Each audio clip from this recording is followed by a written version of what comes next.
How's it going, everybody? This is the Uncanny Omar from Near Mint Condition, the home of collected editions, and welcome to our monthly Evergreen stream.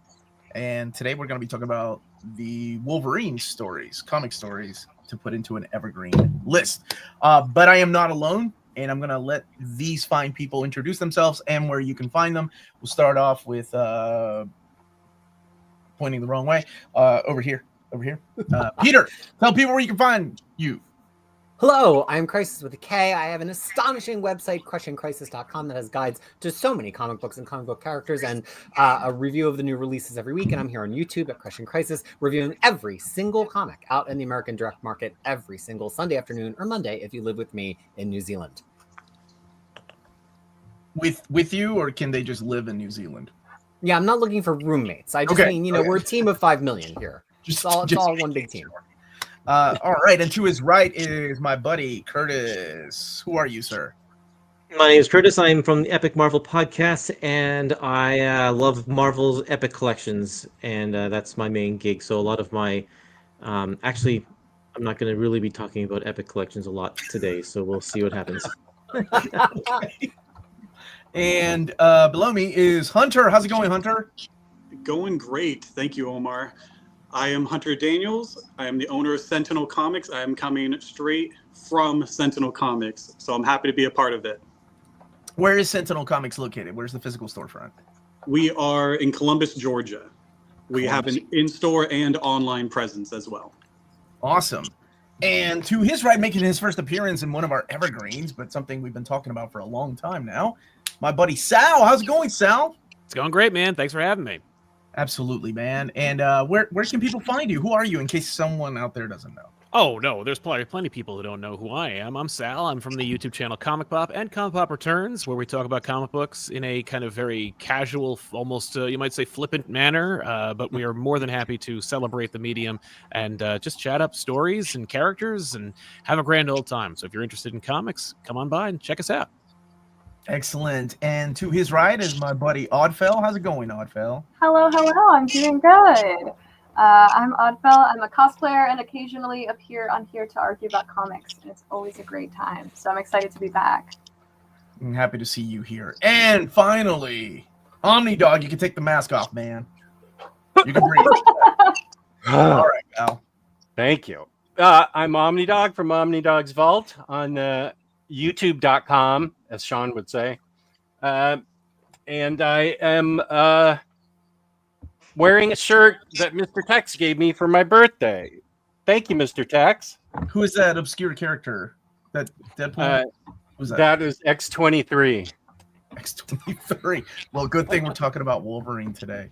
Oh, and no. last but certainly not least, the man that destroyed the single issue values in the 90s. Working at Wizard Magazine. What's up, Lars?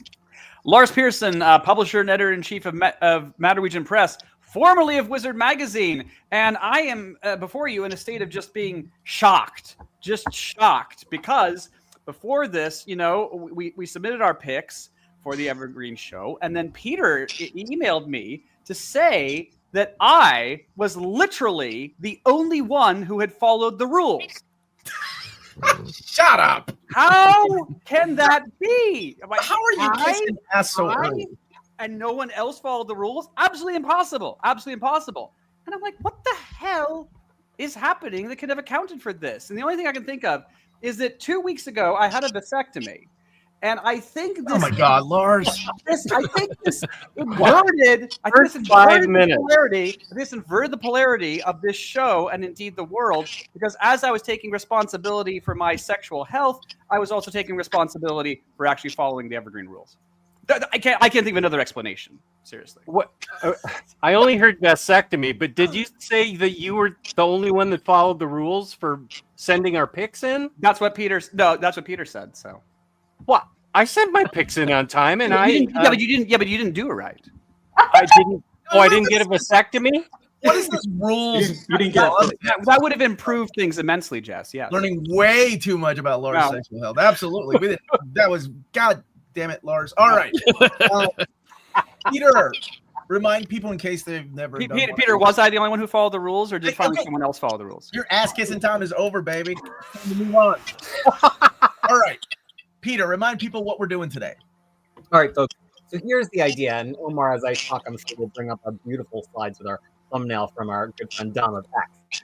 We have been doing this for over a year now, and what we do is we get together to talk about what books from a certain category of stories or character ought to be evergreen. And what does evergreen mean? It means always available, always in print. There's some books from Marvel that kind of approach evergreen status, but they've only committed to a very specific line of trade paperbacks, evergreen, and I do not believe there's a Wolverine story on there. I could be wrong. So we are here today to have our own debate about what 10 Wolverine stories ought to be always available in print, and the keyword here is stories. So it does not have to be an existing omnibus. There are less than 20 Wolverine omnibuses, so it's not going to be much of an argument, and we didn't want to just go with trades because so much of Wolverine before 2003 has not been coherently collected in trades other than epics, and epics are just such a big hunk of story. So we're talking here about anything from 1 issue to about 15 or 16 issues, and why we think they should be the one that is around forever. We'll have 3 rounds, one where we each pitch our picks in about 30 seconds,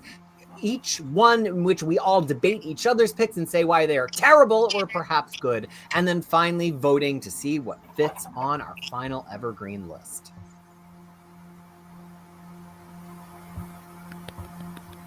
Yeah. Well said. Omar is muted, so I am now in charge. Why would you mute me? Who has happened? I did not mute you. Oh, okay. I thought you did. Obviously, Wolverine Evolution is the best example. Is it though? Like Wolverine. Okay.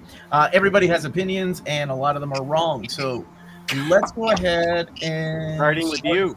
sharing the wonderful slideshow presentation that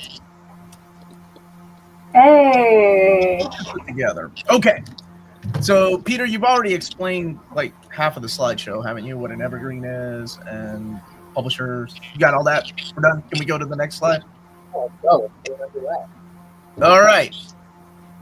Why are we focused on stories, Peter?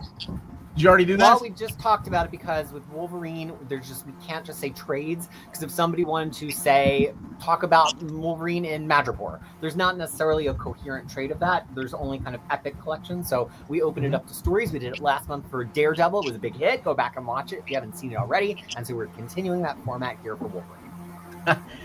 I can see the chat. No, they did it just for you. That would have been awful. Okay, so let's see.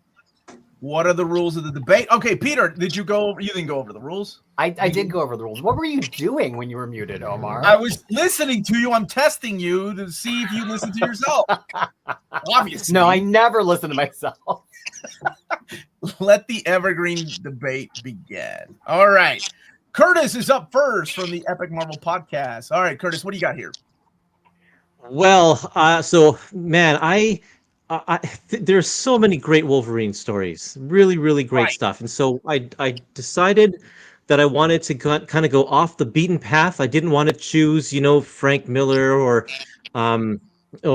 Old Man Logan or any of those ones. But here are some of my favorites that I really think show off who Wolverine is, what he's all about, and show different sides of his character and personality. Wolverine number 90, The Dying Game by Larry Hama and Adam Kubert. This is one of my favorite Wolverine comics of all time. I bought it off the stands when I was a kid and absolutely blown away, and it's still right up there in showing us exactly what Wolverine is capable of. In this story, he fights Sabretooth, who's locked up in the X Mansion somewhere, and the whole thing's basically a big fight. It really shows what happens when Wolverine lets his guard down and just allows himself to go feral. And this was a key moment in Wolverine's history in the 90s. He doesn't have his adamantium, and this is the tipping point, kind of the climax before he starts this descent and becomes super feral. What I love about this one, sorry, just a second. I gotta. Are you getting Sorry, I need some water or emotional, something. Curtis? It is an emotional issue. Yeah. Are you? I love the collaboration between the Hildebrandt brothers and Adam Kubert on the cover. Them painting over his pencils is just fantastic. Wraparound cover, and then in here you have a double gatefold to open up the issue, and then at the very end you have a double gatefold to close the issue. And this is some of Adam Kubert's best work. Like, he was on fire at this point. Everything is here, and not just the feral side of Wolverine, but there's also scenes with him processing his trauma from the past and how that's affecting how he's dealing with Sabretooth now, and it just goes wild. I love it. I think it's such an important issue. It's only one issue. It's a standalone thing, and I think that if I were to see this reprinted, I'd want it in like a gallery size, where if we had the actual gatefolds, they would go out like huge, to really show off Adam Kubert's work in here. So that's that one. Ultimate X-Men number 41 is just a standalone issue that's in between two bigger story arcs, and it is one of the best issues of Ultimate X-Men. I absolutely love it. In this one, this boy hits puberty, and as soon as he hits puberty, he gets his mutant power, which is to accidentally just destroy anybody who's around him. They just dissolve and turn to dust. And he doesn't realize what's happening to him. And Wolverine in the Ultimate Universe here is used by Xavier to go on missions that he's not going to send his teenagers to go on. And so he sends Wolverine to just take this guy out. This kid is too dangerous to be alive. There's no redeeming him. He's got to do what the rest of the X-Men morally can't do. And the whole issue is just a conversation. It's a conversation between Wolverine and this kid. There's no fighting, there's no action, and it shows the complete opposite side of Wolverine than what we see in Wolverine 90, and I absolutely love it. Remarkable art from David Finch, great writing as always from Brian Michael Bendis. My third pick here, Wolverine and the X-Men. This is the Regenesis storyline. This is right after Wolverine and Cyclops have this big falling out. Cyclops kind of goes to the bad side for a little while, and Wolverine takes up the job as headmaster of Xavier's. And what this book shows us is that Wolverine is a capable mentor, which we already kind of know because of, Kitty Pryde and Jubilee and such, but he's a great mentor, he's a great teacher, he's a great protector, and all of that is rolled into the first 3 issues rather than the first 4 issues. This is the first 3 issues of this story, Regenesis. Amazing artwork from Chris Bichello, and Jason Aaron writes a tremendous story, and you can see Krakoa on the cover. This is kind of the beginning of the Krakoa story that really goes nuts in the later on.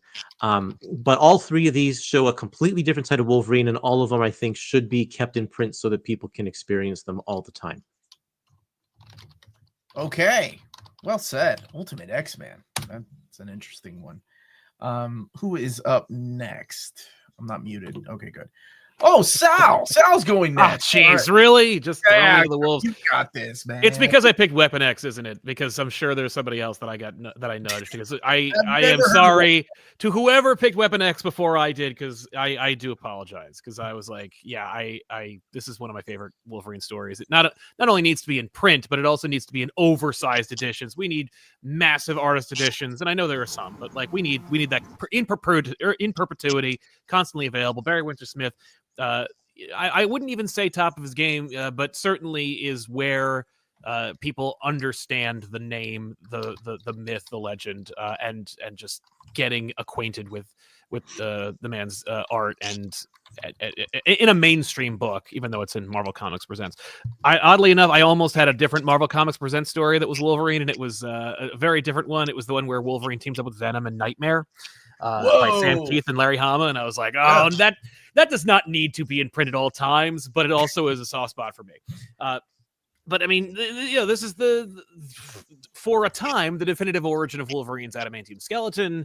It meant to introduce Wolverine's mysterious past, or at least answer a couple of questions, but also serves to represent an iconic time capsule of, boundary pushing art, but also elevating Wolverine into this kind of very interesting character, going from, regular capes and tights, X-Man superhero type character to, I don't know, a totemic representation of British invasion comics.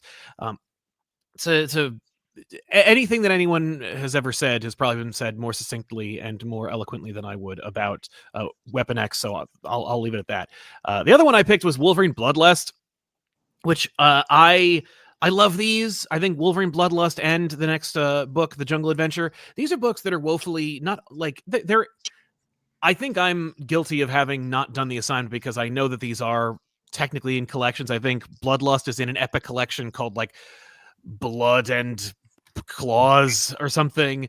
But these prestige-bound original graphic novels, slightly longer than your average comic, but just enough to tell a well-rounded story, typically lacking the Marvel Comics Code Authority banner. In fact, I think, ironically, all of these do not have the Comics Code Authority banner as well. And I think Wolverine richly deserves that allowance. But Bloodlust, Alan Davis, really weird. It's one of the things that I love about a Wolverine story, and I think it's one of those things that like allows for people to understand like the versatility of the character. Like Claremont and Miller's Wolverine is so different from Barry Burns' Smith's Wolverine. Alan Davis's Wolverine is so different. This Bloodlust story, Wolverine is your gateway character. He's your grounded kind of everyday character, but also has to deal with mythological beings in the form of the Nuri and magic, and also but couched within his own sense of self-doubt and his own desires to, not succumb to the animalistic nature that he is. There's a great moment where he thinks he's murdered an entire family, and he's so afraid to pop the claws to see if their blood is caked on it. And it's just that's such a Wolverine moment that you'll never see again. Like, they're not going to do that again in a Marvel comic today, because it's just the nature of the beast. But I really like Bloodlust. It's just kind of a weird book that I think Wolverine books like these need to be out there, need to be available, so you can go like, yeah, sure, Wolverine can throw on a flannel shirt and cut wood and fight a Wendigo, but we really need these kind of crazy magical stories where Wolverine is kind of like, this is crazy, I can't believe I'm in this pickle. So that's always fun. The Jungle Adventure is another one where I'll see this in long boxes and dollar bins across the nation. I have at least 3 or 4 different copies of The Jungle Adventure. It is available everywhere, and no one's read it. When I say that, I mean no one talks about it. And it's funny because it should be a definitive Wolverine story, and sought to be in a way, because it also was a kind of inkling that Apocalypse was behind Wolverine's adamantium skeleton. Of course, retcons, but at the time, It was the Eternals that's behind Wolverine. exactly, instead of the external. But yeah, man, this is a weird, fun, another one where it's like, what? Wolverine goes to Savage Land, ends up bumping into a tribe, ends up shacking up with the most available warrior woman in the tribe, and maybe sires and offspring that we never really get any closure on, except I think in one, like, there's a Marvel Comics encyclopedia where they're like, oh no, his son is this name, and we never see them again. But Wolverine's son, not Dokken, is in this book. Look for it. Excellent. But yeah, oh, and Mike Mignola art. You got the combination of Walt Simonson and Mike Mignola, tour de force, 1-2 punch, gorgeous, incredible art. Mignola's just crushing it, and there's so many moody and yet atmospheric, beautiful sequences of dinosaurs and blood, action, sorrow. It's got it all. All right, that was Sal from Comic Pop, everybody. Thanks.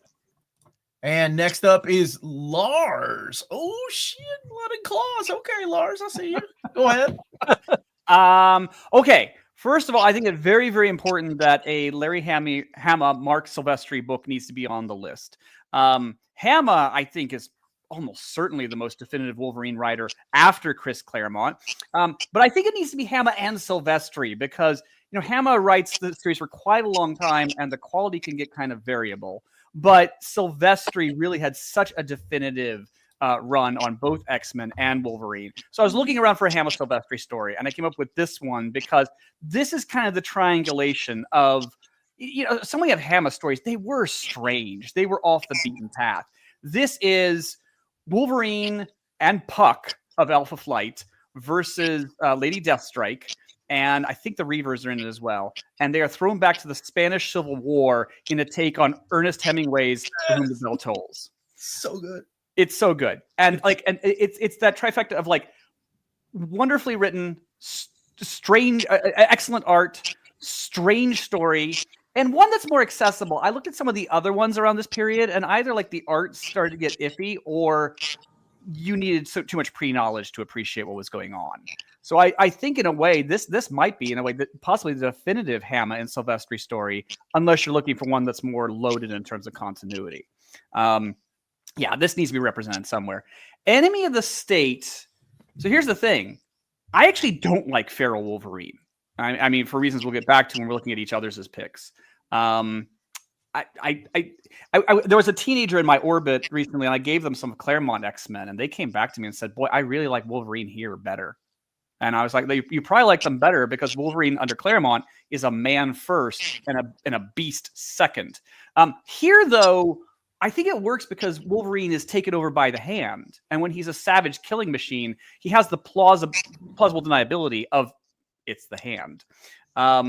So, and it also it's well written, and great art from John Romita Jr. really illustrates Wolverine's relationship with the rest of the Marvel Universe. The attack on the Fantastic Four is very interesting because of all of them. He's like, it's Sue Storm I need to worry about. I can take out the others. I have to worry about Sue Storm. So yeah, showing his relationship to the rest of the world around him. This is great. The pace is incredible. This is the Feral Wolverine story I can get behind. Now, Uncanny X-Men 172, 173. I mean, an argument. Okay, first of all, it's of concern to me if nobody picked the Miller Claremont run because it was too obvious. But an argument can be made. Is that Wolverine miniseries and this? Is it one story? Is it two stories? I mean, I'm not sure.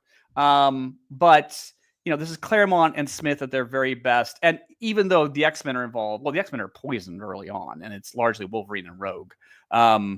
It's a very, very meaningful Wolverine in Japan story, and shows why his relationship with Yukio doesn't work. The Wolverine miniseries ends at an odd point because he's engaged, and you're like, well, he can't stay engaged.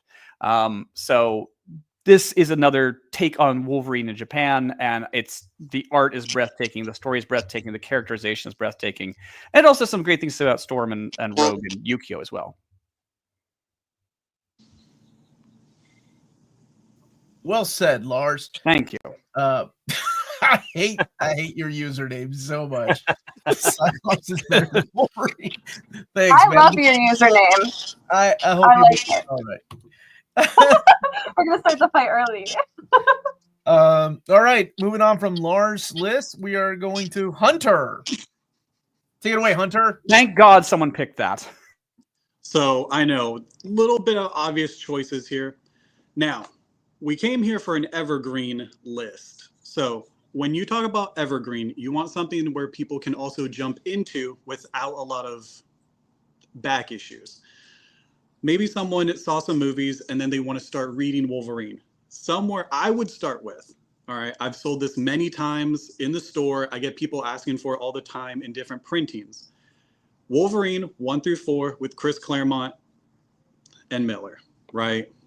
It's a 1 through 4. You can get the whole story. You can get it in a collected edition. It's super easy and it's approachable. Just in case, I would like to go towards him in X-Men stories with the Byrne and Claremont, but I would probably start with Wolverine 1 through 4. That's where I would go with it. Now, my second choice, a little bit of a guilty pleasure for me with Old Man Logan. It's a good, different take, and it's a damaged Wolverine. It's a Wolverine that did something that you can't really go back on. We saw a little bit of a Deadpool and Wolverine little hints of it in there. But this is a Wolverine that not only ends that storyline, so it's complete. You can go with the main storyline if you want to, but you can actually see more of him. I really like that he jumps back in with Secret Wars, and that you have... Appreciate that. I love that you get to see him in Secret Wars, and if you want a little bit more flavor of it, you have the whole Old Man Logan, and then Dead Man Logan. No spoilers, but it actually gets to continue. We get to see something different. The Old Man Logan storyline, it's, if you're a completist and you are following that volume 3, if you're following that volume 3 of Wolverine, it's kind of just like shoved in there. So you could get that in an entire collected edition and go from there. Or you get to follow him in the future. Now, both of those are good. When people want like a dark storyline, they go to Old Man Logan. They ask me, what would you recommend? But you also get so many characters from that Old Man Logan storyline. You got one-shots for Old Man Star-Lord, Old Man Hawkeye, Old Woman, Black Widow. So there's more to it. Now, my last pick. After Fatal Attractions, for the people who haven't read it and haven't seen X-Men 97, I don't want to spoil too much, but the Wolverine that we get post that is a Wolverine that is vulnerable. He's a vulnerable character. He knows he's vulnerable, and he still has all these villains, all these characters, all these enemies coming back. But they don't know something that we know about him. I don't want to spoil anything. It's because everyone should read it. I think it's collected in one of the Epic collections. It's really easy to digest. But Curtis, what is the name of the Epic collection? Here's your moment to shine. And it comes right after Fatal Attractions. Strike one, Curtis. You're on mute. Strike one, Curtis. This stuff is split up over 2 volumes, To the Bone and The Dying Game. Is it? Okay. Thank you, Curtis. Appreciate it, Curtis. Yep. If you can get those epics, I think I read it like last year. It was a really good read, but it was really interesting to see Wolverine in this vulnerable state. It's kind of like with Old Man Logan, but he's a little older there. Those are my picks. Easy to digest. Frank Miller and Claremont, super easy to start with. You can go into an Old Man Logan, and then you have To the Bone. Good job, Lars. And we are moving on to good job, Hunter. Crisis. Now is your time to shine, Peter, with, oh my God, the best there is. Look, as always on these streams, I'm not picking for votes. I'm picking for the books that I love the most. And here's the thing. I read Wolverine in the 90s. I came back to read comic books in the 2010s, and I started picking up whatever was around. And so clearly they made an impact on me because I've got 2 of those. And I always heard Wolverine's so violent. Wolverine's so transgressive. The books can be so subversive. And then I read a bunch of boring books where he stabs people. Like, it's just the same thing over and over again. And Wolverine stories really, after a while, kind of all turn into the same. Even the really peaks that a lot of you were mentioning to me kind of start to flatten out over time. One of the only times I've ever read a Wolverine story and said, wow, that's effed up, is The Best There Is. It's just a very weird story. Because he's got a contagion, and so not only is he having problems with his healing factor, he's fighting absolutely crazy people while he's sick and he's afraid of spreading his contagion. It's set against the backdrop of Utopia, so it's got Cyclops and Emma Frost and Dazzler in it in the background, but it's very much a Wolverine stories, and it's a maxi series of 12 issues. So it tells one complete story across 12 issues, and you're really not expected to know anything else going in or coming out. And also it has art from Juan Jose Rip, who I think actually is my favorite Wolverine artist. He also did the Blood Hunt mini for Wolverine last year. I just love how he draws Logan's World because it always feels like a little too gross. Like, it's a little like, ooh, that looks weird, which is exactly what I think a really violent, messy Wolverine story ought to look like. I don't think there's a lot of one and done, totally collected, violent, messy Wolverine stories in the modern day, which is why it's on my list. My second one is Wolverine Goes to Hell and Revenge, which are the 2 big arcs of Jason Aaron's Wolverine. I hated this when it came out, and I've come around to it because at the time, I don't think I understood what Aaron was trying to do. Now I see it as such an important pivot or inflection point in Wolverine. This was taking the idea of Wolverine, the big buddy, the big brother to everybody, Jubilee, Kitty Pryde, all of his people he's taken under his wing, but then took a look at like, well, how is he actually as a father figure? And so it turns out with him literally crawling out of hell, and you think, well, that's the worst it's going to be. But no, it gets worse and worse from there. He has to fight the X-Men. They almost kill each other in a really spectacular middle arc. And then he's got to fight some people who I will not spoil, but it is absolutely gut-wrenching. I think at the time I thought it was too much of a plot convenience. But now when I think back to like, what are the Wolverine stories that stuck in my mind from the past 50 years of Wolverine, that's one of those stories. And then finally, I have a Laura Kinney's Wolverine story, all new Wolverine numbers 19 through 32. This is 2 arcs, Immune and Orphans of X. I like these 2 arcs in specific because Immune brings in other Wolverines, and it's where we see Laura really forge a connection strongly with Gabby and also with Daken, and really sets them as a family. And so I think it's really a fun arc. But then Orphans of X is probably my #1 Wolverine story, all Wolverines included, of all time, because again, it deals with the people that are the ramifications of Wolverine's violence, and it deals with not Wolverine, not Logan having to pay the toll because he's dead at that point in continuity. It deals with Laura having to deal with that, Daken having to deal with that, Gabby having to deal with that, Old Man Logan, all of the other characters associated with Wolverine, Jimmy Hudson, who is in the continuity at that point, they have to deal with the ramifications of Wolverine's actions instead of Wolverine. It's beautifully drawn by Juan Cabal and Nolan Woodard, and I really think it's just a book that will make sense for people who know Wolverine from the movies, but also people are aware of Laura from the movies too, and I think it really forms an interesting bridge between their 2 characters.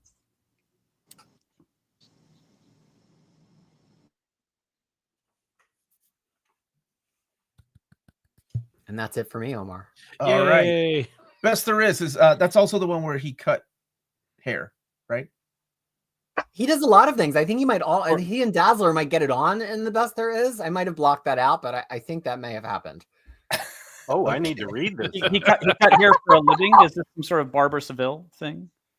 It's more like Edward Scissorhands. Edward Scissorhands. Okay. Oddfell, you are up next. Hi. So mine might be kind of controversial, but I will admit I am not a Wolverine enjoyer. So these are 3 stories that made me enjoy Wolverine, which might be a different take than most of you.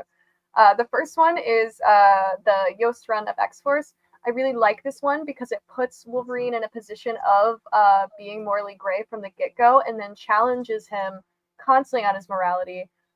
Because at this point he's butting heads with Cyclops, who is sending them on underhanded missions, and it causes a rise between them, because in the end he's like, hey, this is maybe a little too morally gray even for me.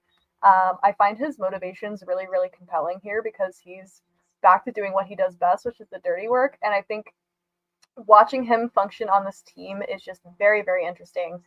The second one I chose is All New Wolverine, because I really liked Laura Kinney. I really liked the family dynamic of watching her and Honey Badger and Daken. I like them all kind of like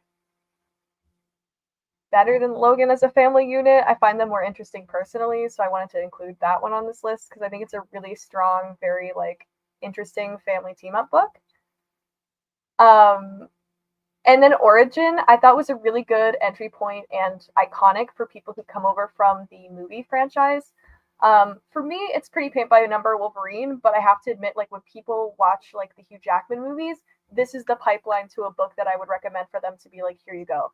This slots in really well. It's iconic. I think this is the story they expect to see and want to see. And because of that, I think it has an evergreen position. All right. Well put. And who do we got next? Omnidog's Vault coming in with the hot Nightcrawler and Wolverine cover. Wait a sec. Did I not get Old Man Logan because it was already picked? These are 3 of your picks, Jess. But I believe Weapon X was supposed to be my bonus pick. Never mind. I will go ahead as presented. Wolverine by Greg Rucka. I loved the stories. The first one, 1 through 6. We get a Wolverine that is very grumpy, very hunched over, big, bulky, and regularly goes to a coffee shop to read. And a waitress there who's in danger has figured out a way to let him know by carving out her story, her diary, and leaving it in a book that he will pick up what's happened to her. And it is a cult. And after she disappears, Wolverine, even though he has been masquerading as a loner the entire time, has a heart in this, actually all the way through this run, and goes ahead to go to the cult, figure everything out, kill everybody that is involved in hurting and finding. He finds tons of women there that have been kidnapped, and it's a very compelling story that you can read from not knowing Wolverine at all. It just introduces him as a hairy, hunched over loner that likes to read books, but gets sprung into action when a damsel is in distress. And then kind of the same thing with 13 through 19, only the damsel in distress is being hunted by Sabretooth in the mountains, and Wolverine gets pulled into it, and it turns out it is another Weapon X experiment. It's a woman that has gone almost completely feral, but Wolverine has memories of her, and he tries to help her escape because Sabretooth and some government agency, not government agency, some kind of organization wants to find her and turn her into a weapon. And Wolverine ends up doing the horizontal mambo with her, and she ends up being killed, but she was pregnant and they were harvesting her eggs, and it was a whole thing. And Sabretooth kind of double crosses him at the end, and he brings her in to Nightcrawler for I believe absolution. Is that that's a Catholic thing? Is that right, Omar? When you're dead, what is Nightcrawler going to be giving this woman when she's dead? Her last rites? What do you? Okay, well, she's dead. She's gone. Oh, absolutely. Last rites? So she can go to the. Well, I guess she would. I didn't know we were going to talk about this. Purgatory, right? And well, okay, yeah. Nightcrawler gives her last rites, absolution. He brings her in, but both of these stories, he wants to do right and help the women out. Weapon X was already covered really well, I believe, by Hunter. Or wait, who was it? Sal? It was Sal. Sal. Okay, I apologize. Weapon X was on my list too, but Sal said It's going to be on all the lists. I totally understand. I apologize for butchering it at the beginning, but I have the gallery edition of that one. Nice. I tried to get it, and I was like, I had like a trade, and I was like, this is enough, I guess. But because I feel so bad about ordering multiple copies of the same book. Well, yeah. Damn it. I like this that both Weapon X and X-23 Innocence Lost are together, because X-23 actually follows the ending of Weapon X. Sal explained it very well. I actually consider this to be a seminal work of Barry Windsor Smith's, that he does everything in the book: lettering, coloring, drawing, inking, wrote it differently. It's a very different story than your usual comic book stories. It's very wordy, word heavy, wordy, big words, wordiness, but you need to stick with it because it shows exactly what people are willing to do to turn somebody into a killing machine. And as Sal said, he gets the adamantium pumped into him. And it gives you a taste of the motivations that come with wanting to turn Wolverine into a controllable killing machine. There's very little word bubbles. It's all contextual boxes that are explaining everything that's going on in scientific terms. So it's a very different read than a regular comic book is, with a lot of it just being in a laboratory where they're working on Wolverine, and not a lot of action, and not a lot of the sound effects and stuff of his claws. So it's a much different read, but I really love this book. I remember getting it when it was coming out in the stands, and I think it shows it. It's this, and I'll X-23 to even more. It shows the motivations and cruelty of man in trying to use Wolverine as that controllable killing machine. And at the very end of the story, something happens to a scientist trying to escape, and the son of that scientist grows up in X-23 because they managed to grab a little bit of Wolverine before, as he was escaping. And in X-23, Innocence Lost by Kyle and Yost, and great art by Billy Tan. This is a more traditional telling of how they want to create the ultimate controllable killing machine. And the scientist that was killed at the end of Weapon X grows up to be a very hateable villain and scientist. And they bring in a woman who is an expert in the cloning process, and she tells them that nothing's going to work unless they want to eventually have the killing machine, the clone, be a female. And they're against it, but that's the only thing that's viable in the lab. And it shows her training, her just brutal training as a young girl, from a baby to a young girl. And she has been the woman scientist. Dr. Kinney actually gets impregnated and gives birth to Laura, spoiler alert. And so she, for all the killing and death that they're trying to pound into Laura's head, they call her X-23, but she, the mom eventually is able to go into the cell where she is and tries to put a little piece of humanity in her. And it shows how X-23 is used by these guys to be a killing machine on a 22-second clock. She's an expert at it by the time she's, 10 or 11. And the artwork is just incredible.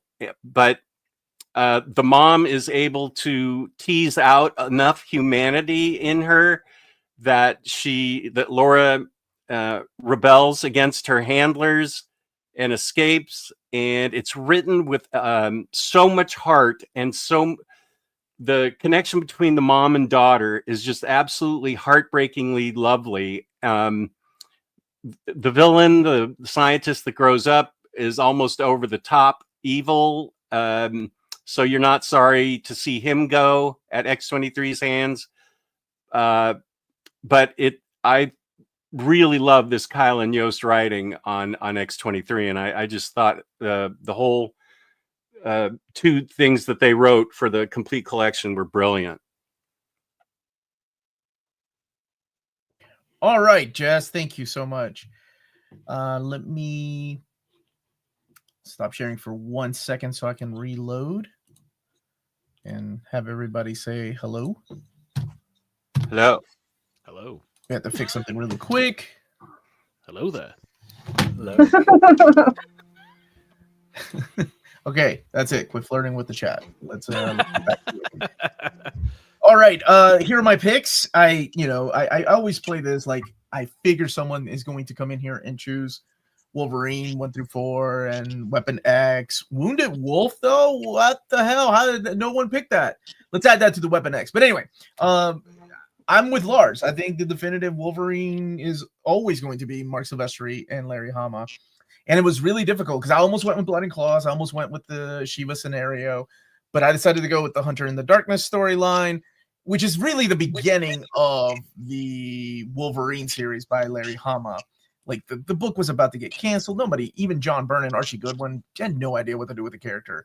So in stepped Larry Hama, who at the time was doing G.I. Joe, and he was like, all right, let's take it back to the basics. You know, he's a Madripoor hanging out. Nobody knows what the hell Madripoor is. Let's get him back to Japan and fight a bunch of Yakuza. And that's exactly what this is. You still have characters in there from Madripoor, like Tiger and Archie Corrigan. But this takes Wolverine out of Madripoor and back to Japan and fighting. And I mean fighting with like samurai swords and, of course, his claws. And it's just such an amazing story.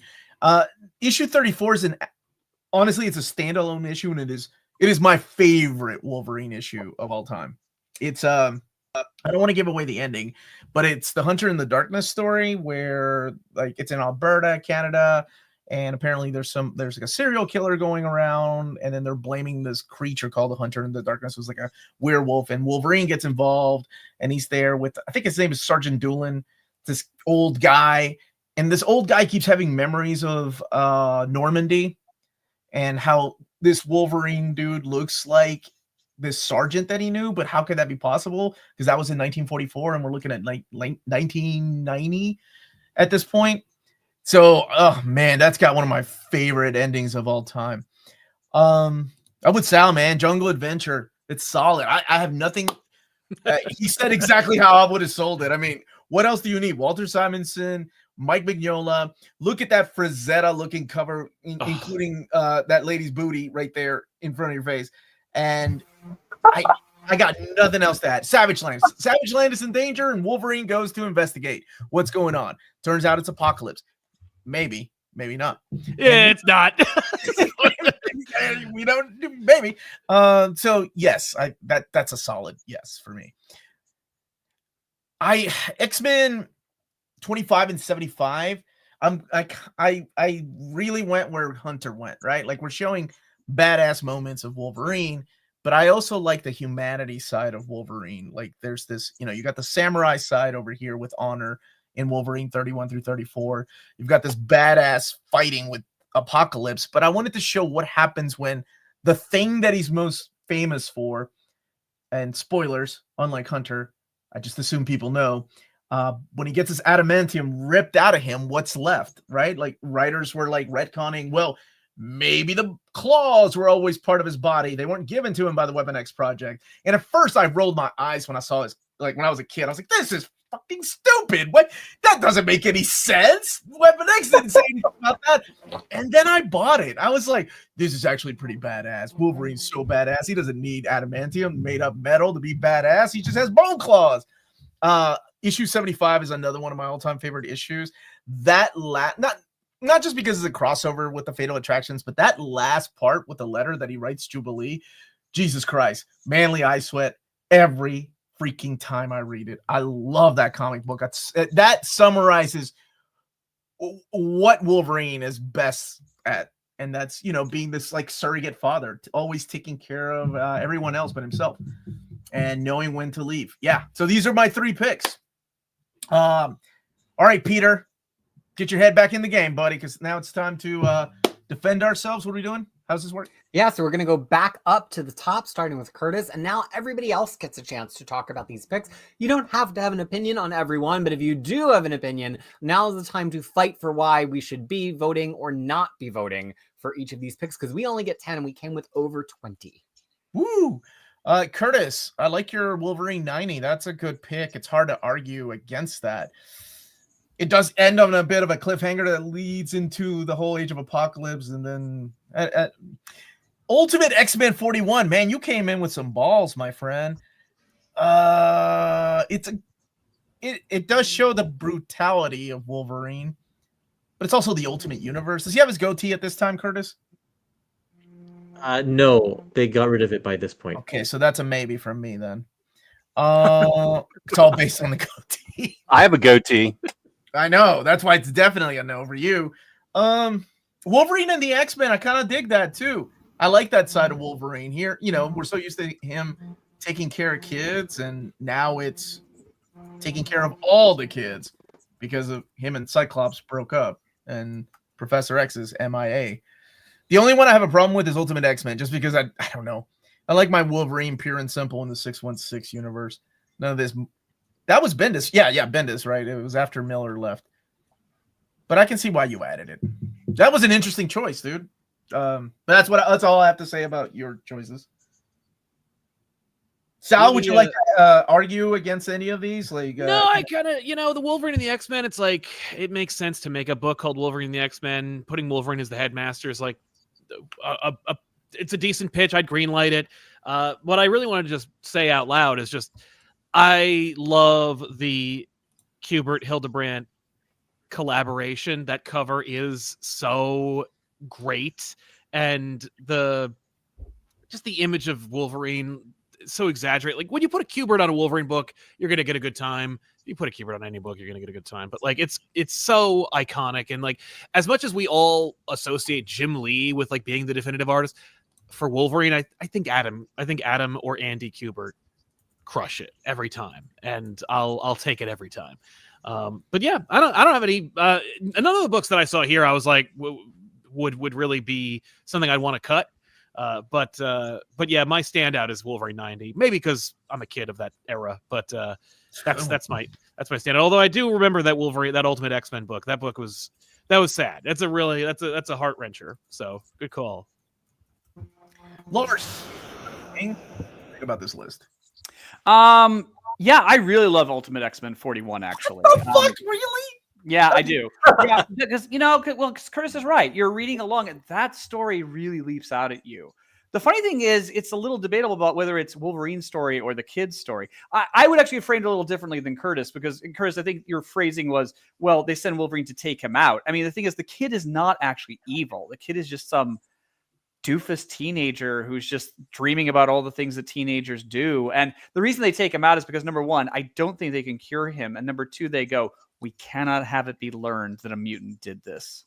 This is kind of being done for political reasons. But Wolverine is actually quite, even though he follows through in the mission, he's quite subtle and empathetic to what's going on. Well, yeah, and that's what makes this one so good, is it shows the humanity of Wolverine. Yeah. That's why I chose these two, Wolverine 90 and Ultimate X-Men 41, as counterpoints to each other. One's the feral side, this one is the humanity side, and even though he's doing something absolutely atrocious, is still, there's so much complexity in this one issue. It's amazing. Yeah, I would completely agree with you. It was also when they kind of swung around in Wolverine's character, because of course in the early years of Ultimate, he's basically just a prick. But here he's got a goatee, that's why. Hey. Is that automatic sign of prickitude? Have you seen Star Trek? Well, yeah. Well, no, I know. Absolutely. Or Community. That's why we're being joined here by Mirror Jess. Mirror Jess. I'm the mirror version. Yes. Yeah. So yeah, no. Curtis is right. This is a very standout issue. I absolutely will be voting for that one. Holy shit! What? Okay. Oh yeah. Oh, absolutely. I also really agree and love with Jason Aaron's run on Wolverine and the X-Men. I think I own that. I thought it was really sweet. I don't immediately recall if issues 1 through 3 exactly leap out at me. I mean, it was just kind of the entire era kind of leapt out at me and the developments they're in. So I don't know about these 3 in isolation. Certainly it was a great run. Well, I picked these 3 just because it's the beginning, and he's setting up the school and trying to get the teachers on board and all that kind of stuff. After that, he kind of settles into that role. Yeah, and it goes into some other directions. All right, Curtis, you had your time. All right. Okay, sorry.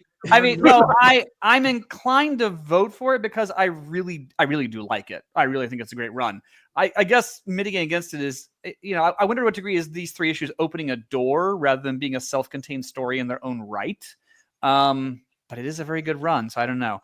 I can't quite get there on the dying game because here's the thing: I am not a fan of feral Wolverine. I think feral Wolverine is a big problem. Enemy of the State is the furthest I'm willing to go with feral Wolverine. I think it has, there's these, I seem to be in the minority that, like with Logan, the movie, there were people who were saying, oh, finally we're getting the movie where, we've always wanted, that Logan just gets to let rip and kill a whole bunch of people with his claws. And I'm like, what the hell's the matter with you? I'm serious. I'm actually being sincere. No, What the hell's the matter I with actually agree with you. That you just want to take this character and have him be this absolute slaughterfest. I don't get it. I'm not sure I ever will get it. So, and yeah, because it's been a while since I've read The Dying Game. It did seem to be a bit of a blur to me, just kind of tooth claw, that sort of had thing. an awesome gatefold, like a yes. fold. No, that's true. That's very true. Yeah. So I don't know. I for me, Wolverine is essentially Claremont Wolverine in the sense that he's a man first. If he's not a man first, I don't know what the hell the point of any of this is. So, but that's just me. So I would have a hard time voting with it for this one, but I really love Ultimate X-Men and I do love Wolverine the X-Men. So Dying Game is my only reservation because I don't like that take on the character.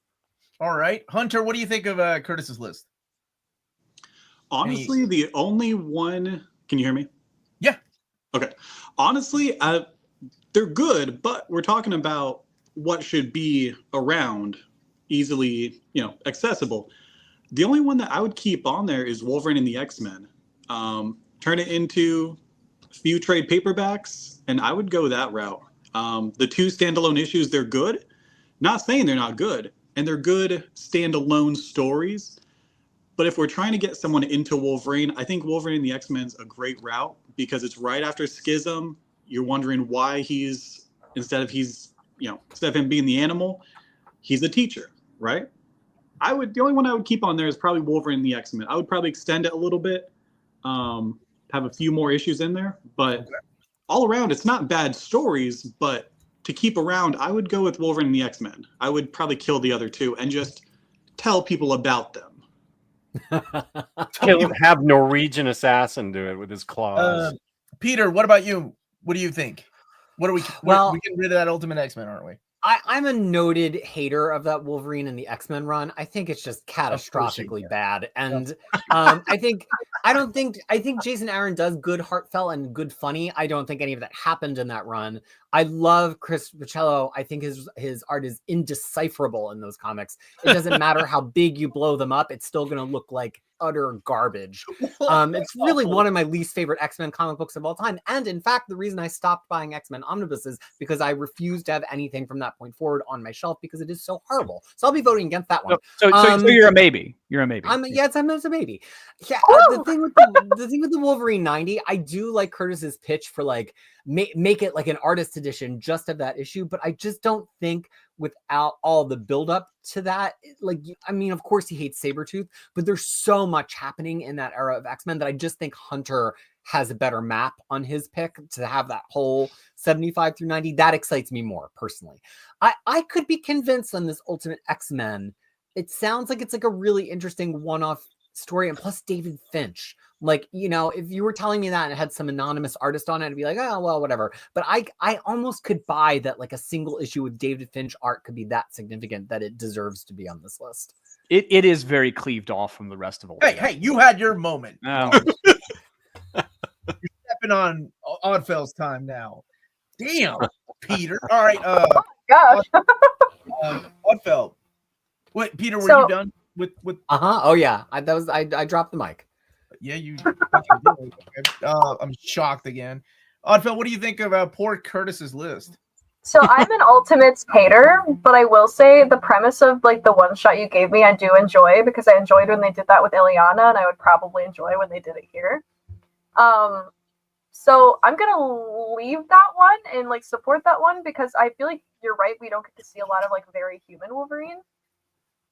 And then I'm also gonna support Wolverine and the X-Men because to me that run is a really, really good entry point for people who are coming from the cartoons. It gives the same energy as Wolverine and the X-Men or like an X-Men evolution and has him in a similar role that people are familiar with if that's their jumping off point.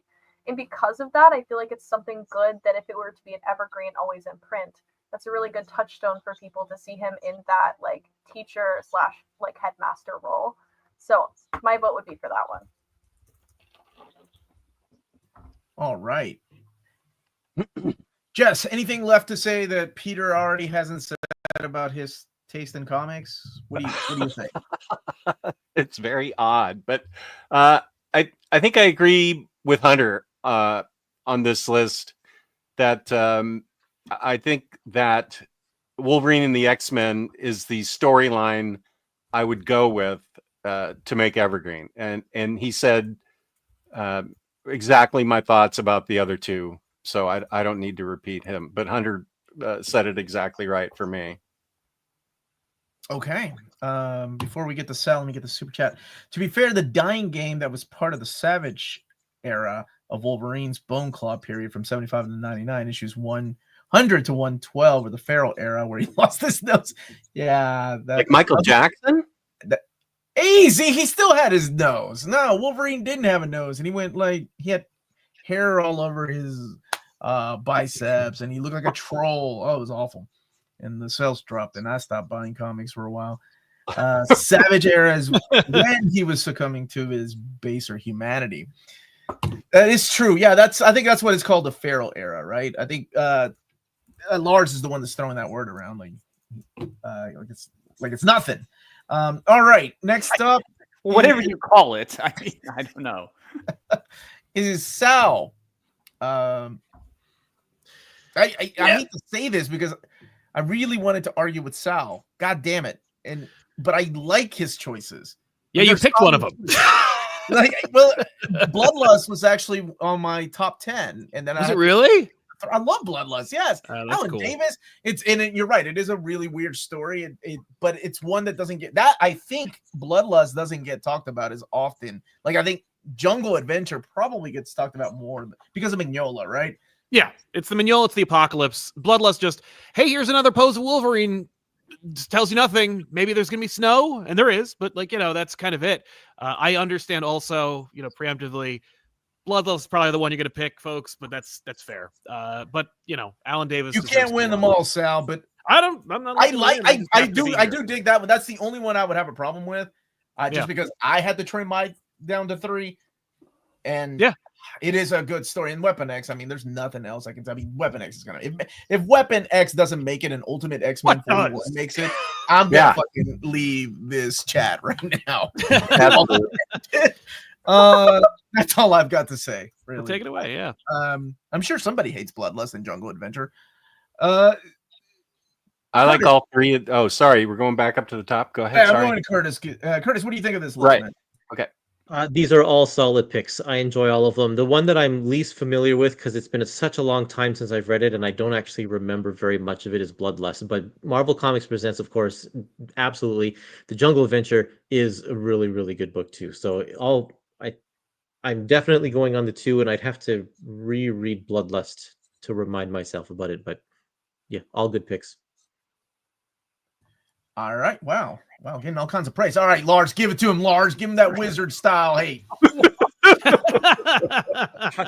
I'll see what I can do. These are all. I mean, these are all respectable picks. Son of a bitch, Lars! You're such a letdown. You sound like your mother. I can't hate everything, for God's sakes. Craves violence. You can try harder. Can you be more mean? Weapon X is pretty much a given. Weapon X isn't even necessarily my kind of story because it's all a bit too lurid and opaque for what it's doing, but the artwork is sensational. It's Barry Windsor Smith. It's pretty incredible. Bloodlust and Jungle Adventure. Bloodlust is Alan Davis. Again, for me, it wins on that alone. Jesus Christ. The funny thing is for me, a Wolverine story stands out because of the nature of the story. These are the ones that embed in my head the most. I have to say, with Bloodlust and Jungle Adventure, they don't necessarily embed in my head because of the stories are really that definitive or that colorful, that daring. They're perfectly fine. I remember reading these. They didn't necessarily make an impact on me much. So when you talk about, is it evergreen quality? They're worthy. They're certainly not the top of my list. So I don't know. That's the most I can say for now is they're worthy. I don't hate them. Yeah. I'll take it. I tend to agree with you on that one, by the way. Both Bloodlust and Jungle Adventure, these stories kind of tend to happen to Wolverine as opposed to Wolverine driving the action. These are just books that I kind of dug, and I thought they're also woefully out of print, unless you count them like being couched in or hidden in some obscure epic collection that also immediately goes out of print. And I'm kind of like, I just like to see books that aren't often out in the fore. When Marvel and even, you know, on the other side, DC, like, we're doing stuff and just trying things, being like, here's something, you know, Alan Davis had a story in his heart. Here it is. Like, just like, I want to see those out in the world, because it's like, what a cool moment that would have been. I'm a little behind that. I missed out on being able to just pick up either Jungle Adventure or Bloodlust off the shelf and just be like, whoa, a whole thing right now, and it's just Alan Davis just going for it. Like, so that's something. Yeah, this is the era when Marvel and DC got hot to trot on OGNs, and the reason is because it offered them the biggest it was the biggest profit margin. Sure. So I will credit them with these. At least it's not just something to fill the shelf with. I think that happens later on. I think as you go into the 90s, it's like, oh, this is just to fill space and to overcharge the reader for it. I'd probably be more inclined to vote for Bloodlust than Jungle Adventure, just because I am a devotee of Alan Davis. If it was purely by story, I'm not sure these would make the cut for me. But in terms of the overall package, yeah, they're pretty strong. All right, Hunter, what say you? Keep Weapon X, Bloodlust. I remember liking, but I'm going to be 100% honest with you. I never read Jungle Adventure because it was right at the end of Wolverine Omnibus Volume 2. And there was so much more that I wanted to get to in Volume 3. So completely kill Jungle Adventure, kill Bloodlust, release it as a facsimile, bring it back. But we're talking Evergreen. I'm going to go Marvel Comics Presents. Re-release the Gallery Edition. It's fair. Considering who Wolverine dates, I'm surprised not to see Phoenix Omnibus on this Evergreen list anywhere. Oddfell, look what you've done. The urge to put that instead of Origins is so strong, and I need you to know that. No, we're not replacing you. No do-overs. Oh, no. I'm just saying I was very tempted. Please don't do that. You already have 3 Phoenix Omnis. Jesus Christ. All right, Peter. I feel like Odell is this is the first time we've all been in a stream together since Phoenix 3 got announced. I feel like that is personally Odell's doing, that we have a 3rd Phoenix Omnibus coming. I feel like Did I manifest this? Like, it's not even called Phoenix Volume 3. It's called Phoenix and Friends, I think, or something like that. I can't remember. Oh no, The Many Deaths of Jean Grey. What, something like that. They had to change the name. Peter. Well, look, you have problems with.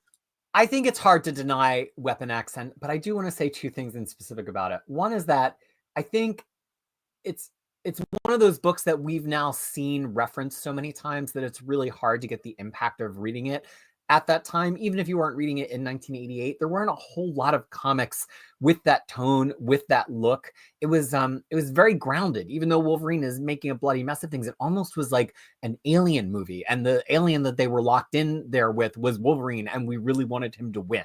And so I think that I love when people discover it. I think they have a very specific image in their minds about what it's going to be based on X-Men movies, based on all of the regurgitated scenes they've seen of him getting the adamantium. And I think actually it still has the ability to shock, which I think is pretty rare in comics that are, you know, from a few decades ago. And I think it's still got it.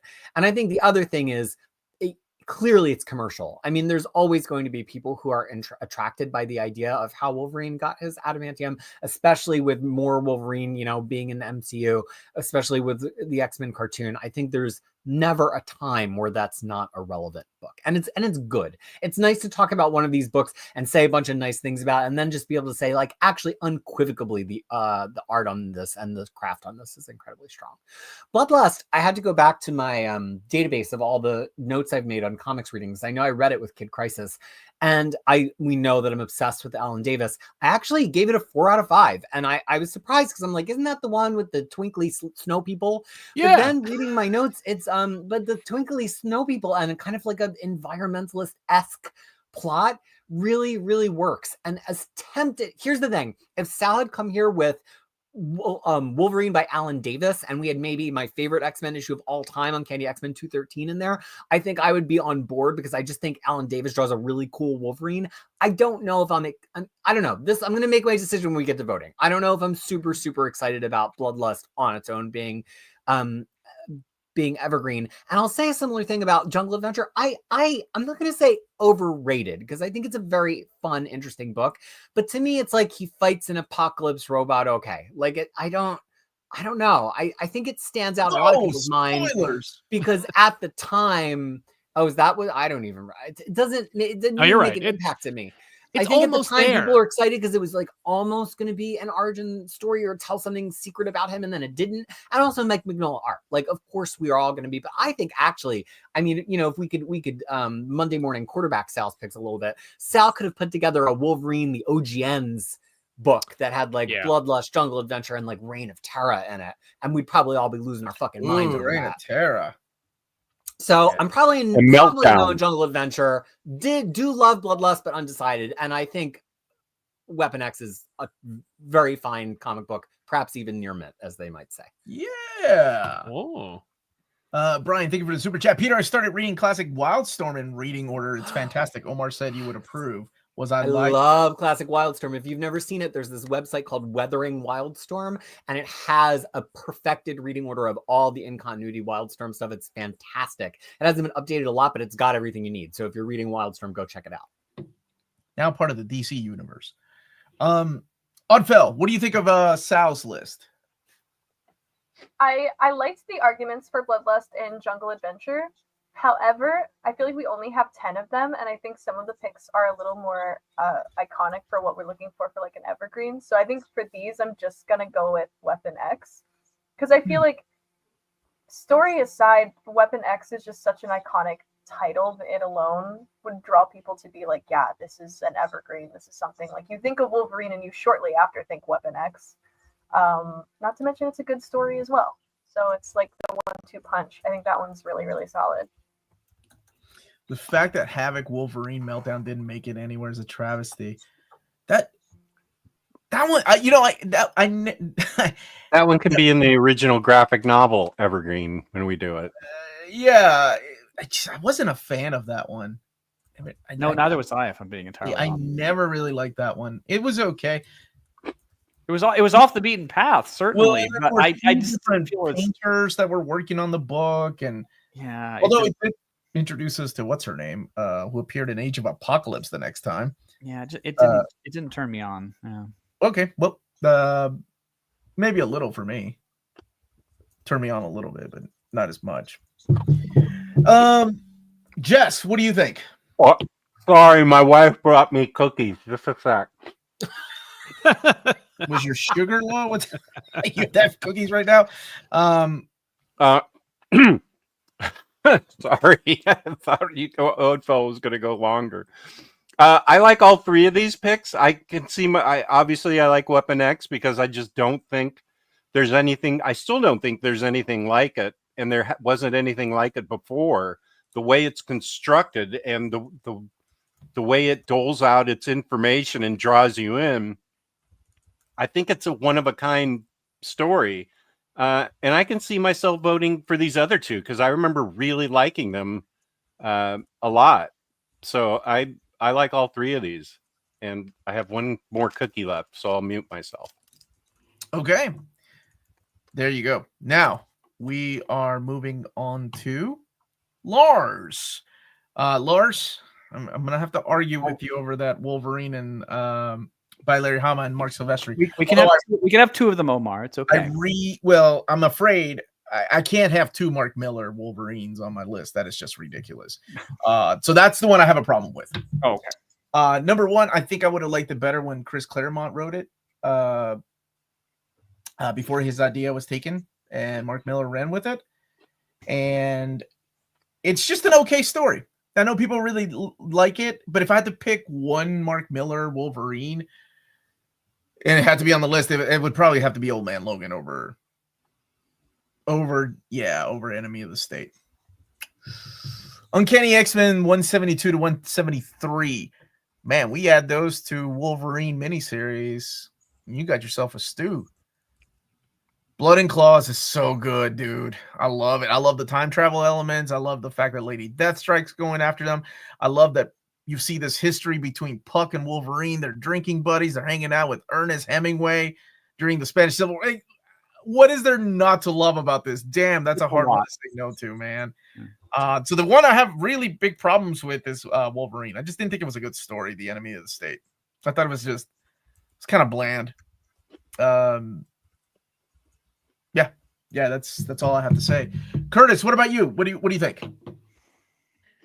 I love the beginning of Larry Hama and Mark Silvestri's run here. I think this is a good story, so I would definitely put that on the list. Uncanny X-Men 172, 173 are good as well. I think I would prefer them grouped with the miniseries rather than on their own.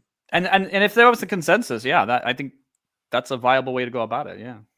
Yeah. And honestly, I haven't read Enemy of the State, but I do love the Hand and you know, all of the pieces are right there. I don't know what Omar's talking about, but your pitch was pretty good on that one. So I don't know how I'm going to vote for it yet. Oh man, you haven't read it. Okay.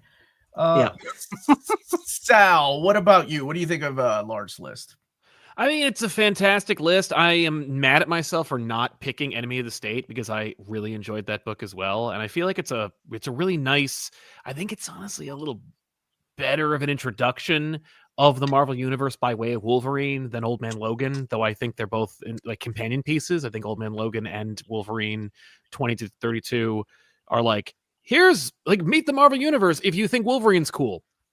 And Enemy of the State is just a really like.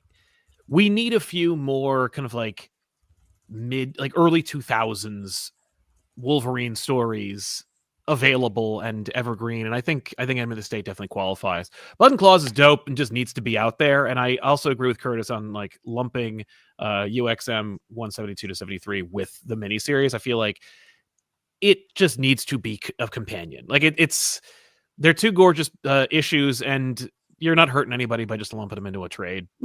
As opposed to making this like a separate kind of thing. But yeah, I think they're necessary. But I think that, you know, and I dig Paul Smith, but I would have liked to have seen it if it was drawn by Miller. So it's a little bit less of a high praise for me than either Blood and Claws and Enemy of the State. Big resounding vote for Enemy of the State. If we have to nix one, I'd say Scarlet and Glory, but I also dig Blood and Claws. Mark Silvestri, Larry Hama, starting things off really, really strong. Yeah. Okay. Hunter. Oh, yes. Bring it, Hunter. That was a good side. I'm going to go with Sal. Keep Uncanny X-Men with Claremont and Miller. Keep those together. Evergreen, not really. Enemy of the State, I've never read. Can't tell you. Sounds good. Blood and Claws, kill it. Unless you're going to make a Silvestri, trade paperback, I would kill it. Not for Evergreen. These don't stand out to me. Okay. Peter. Well, last night at dinner, I asked Kid Crisis what she would pick if she got to put one pick on, because she's read every Wolverine story with me up until almost Onslaught at this point. And do you know, Lars, she said Wolverine 35 through 37. Oh, so I will be proxy voting for Kid Crisis. And she said, I believe her words were, it's just so cool that they all got split up and traveled through time, and they're all at like different points in time. And I was like, well, out of the mouths of babes, right? So apparently that's the book she would pick up first if she was at Hunter's store. So I've got to vote for it. I am honored with that endorsement. Yes. And she didn't know you had picked it. That was just out of the blue that she said that. I agree with what everybody else is saying. I think it's really weird that when they print the Wolverine 1982 miniseries and they don't include Uncanny X-Men 172 and 173. I get it because it's not part of Claremont and Miller, but it's Paul Smith. It's not like it's a downgrade. And I just think that I fundamentally am not as interested in the Wolverine miniseries without these two. I was hoping somebody would put all 6 of them together, because we've never had that just as its own 6-issue book. And I think that's the book that I want, but everybody kept them separate even in their picks. So I just don't know. Although, I mean, Lars, I love those issues. Enemy of the State. By consent, we could all vote to merge them into one pick and just, right. vote. Lars does love changing his picks after they've already been put in the slides. Yeah. That is a time-honored tradition.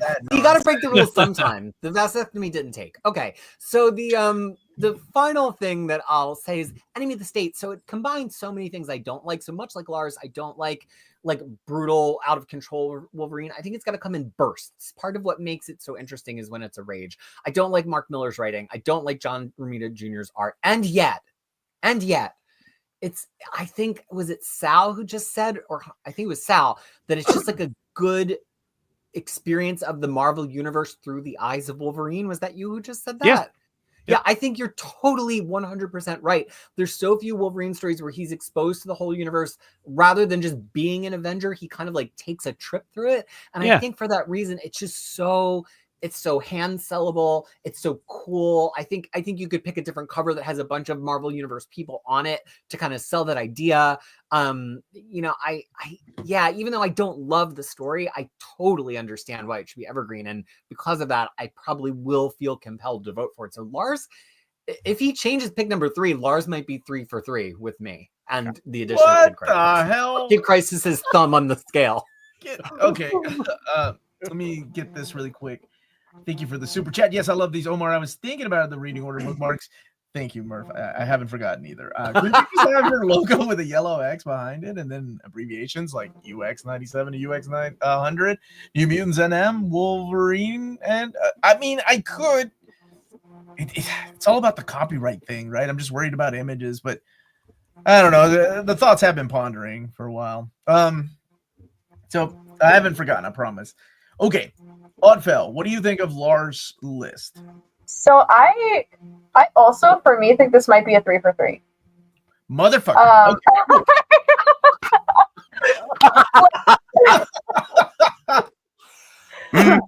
Like, first of all, Uncanny X-Men, it's just iconic 2 stories. I think that one for sure has my vote. I agree that I think 2 Mark Millers is a little redundant.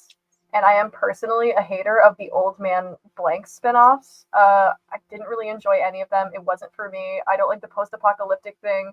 It's really its own side shot and doesn't really connect or make me feel in tune with anything. So I definitely would pick something like Enemy of the State above that. And then Blood and Claws is fun. It's just fun. Okay. Bring the heat, Jess. What do you got, man? Tear them down. I got no problem having 2 Mark Miller stories in here because they are 2 of the best Wolverine stories out there. No, they're not. Okay. Yes, they are. This is my time. Be quiet, youngster. This is Enemy of the State. I think is a great choice. I really, really dig it. And I have not read Scarlet and Glory, but I dug the heck out of Blood and Claws. It makes me want to reread it like right now. So those are the 2 that I would pick. And I will die on the hill for about an eighth of the books that Mark Miller has written, and this is one of them. Okay. Ouch. Okay. He's a super fan of 1/8 of Mark Miller comics. But boy, I really love those 1/8. He really loves trouble. I know that much. Okay. I do not. Don't you spread that rumor. Thank you for putting Wolverine 1 through 4, and like all of us mentioned, I think putting 172 and 173 in that package would do well. What Sal was saying about Enemy of the State, I feel the same about this, where it introduces you slowly to the Marvel universe of the future, which to me, as a fan of things like Mad Max and Fist of the North Star, I really like things like that. I really like this future where, holy shit, the good guys lost. And I don't even like this book, but oh my God, it's so pretty. It's so pretty. And the spider buggy, all these ridiculous little eggs that are through. Old Man Hawkeye, who, of course, ironically is blind now. I would rather have this in there than Enemy of the State, but that's just me. And then an amazing fight with the Hulk at the end and the weird, creepy Hulk family. And then you get like Lone Wolf and Cub in there too, towards the very end. So it's got all the elements that I should like, but it's just an okay book. Yeah, so those 2 definitely.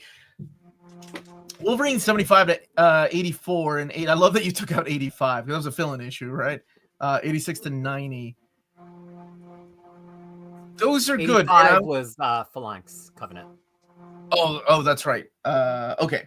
Those are good. I don't know if I could vote for them though.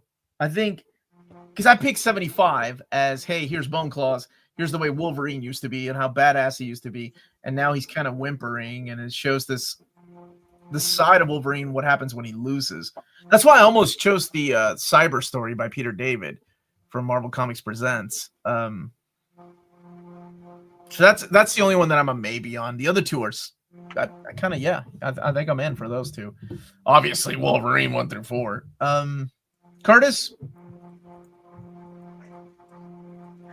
These are all great. I mean, I had Wolverine 90 on my list, so I kind of think that I need to definitely vote for To the Bone. Of course, the classic miniseries has to be there on that list, and I like Old Man Logan a lot. So I think all three of these will have my vote for sure. Who's clapping? I was doing a courtesy clap for Hunter because he went 3 for 3. Just Okay. relax. Appreciate it. Don't be doing preemptive clapping right now. We're not done. Sal, what do you think? Wrap it up. We're good. we know our answers. Yeah. Yeah, I mean, the Claremont Miller run is a given. That's I'd say more so than Weapon X, even though Weapon X is like a given. You know, this is just a definite. You gotta have that. Old Man Logan is always in print anyway, and I get why, because McNiven drew it, and it is a terrible introduction to the Marvel Universe and a horrible story. Finally, we get to argue. Just Go on. gross and ugly, and it has undeniable it has undeniable like cinematic moments. Like the double page onomatopoeia is like worth it from like the slog he went through to get to that moment, even though it's so arbitrary. But like, you know, you got Venom T-Rexes and stuff. It's a cool looking book that is barely about Wolverine. Like it's just like I didn't understand Unforgiven, but I know the story arc, so I'm just gonna do that with Wolverine in it. And you're like, oh, that's silly. And then he's like, but also gross and grimdark post-apocalyptic nonsense. And I'm like, oh, now you've sold me. Did I mention incest babies? Like, oh, whoa, you had me at gross. But yeah, so I mean, like, if I could kill anything, it'd be this. Because like, but the Bone Claws are also super dumb. So I don't know. It's tough because like the Bone Claws, like, okay. Is it a great like every time anybody mentions Bone Claws in any context, like they throw up the image, I think it's from Adam Kubert, where he's like, ah, we screaming and he found any Bone Claws and they're broken and stuff. Yeah. And it's great. It's a gorgeous, powerful image. And that's as great as the Bone Claws ever will be. Like there is no good Bone Claw story. Like there's no good story about him having Bone Claws. It's just a cool reveal that you're then waiting for them to fix. And I can tell you, as a person who read it when it was happening, it was like, cool. When does this get undone? Frustratingly too long. Like the nose. Right? The nose is even, like, the nose is overhated because it's like, he doesn't really lose the nose until, like, well into the expiration date of Marvel Comics. And then he gets it back pretty quickly. Like, it's this weird, like, blink and you'll miss it moment where he has no nose. And I want to say that was even like artistic oversight. Like, I don't think anyone even said, don't put a nose on there. I think that was just like, yeah, we're just all going for broke. I don't know. Did I forget to put a nose on there? It's such a weird time. Like, the Bone Claw era is emblematic of the desperation of Marvel Comics at that period. And they're just like, oh God, I don't know what's happening. We're selling literally the desks. I don't know what to do. So for that, I'm like, Like, I don't have a lot of reverence for the Bones, but I do love a good Andy Kubert drawn Bone Claw Wolverine, you know. But then every time I play like Marvel versus Capcom, I'm like, and look at them Bone Claws. Remember when he had those? It's just pass. So I mean, for me, the most iconic one is Wolverine by Claremont and Miller.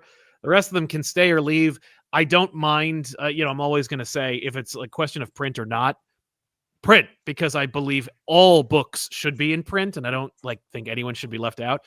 But I have no love or reverence for Old Man Logan or Bone Claws. So okay, yeah. There is a great action figure of Wolverine with Bone Claws, though. Is there really? Oh, is it a Marvel Legends figure? Really quick. one small correction. There was one great moment of Bone Claws, and that's when Cyber stomped on his Bone Claws, and he had like spiral Bone Claw.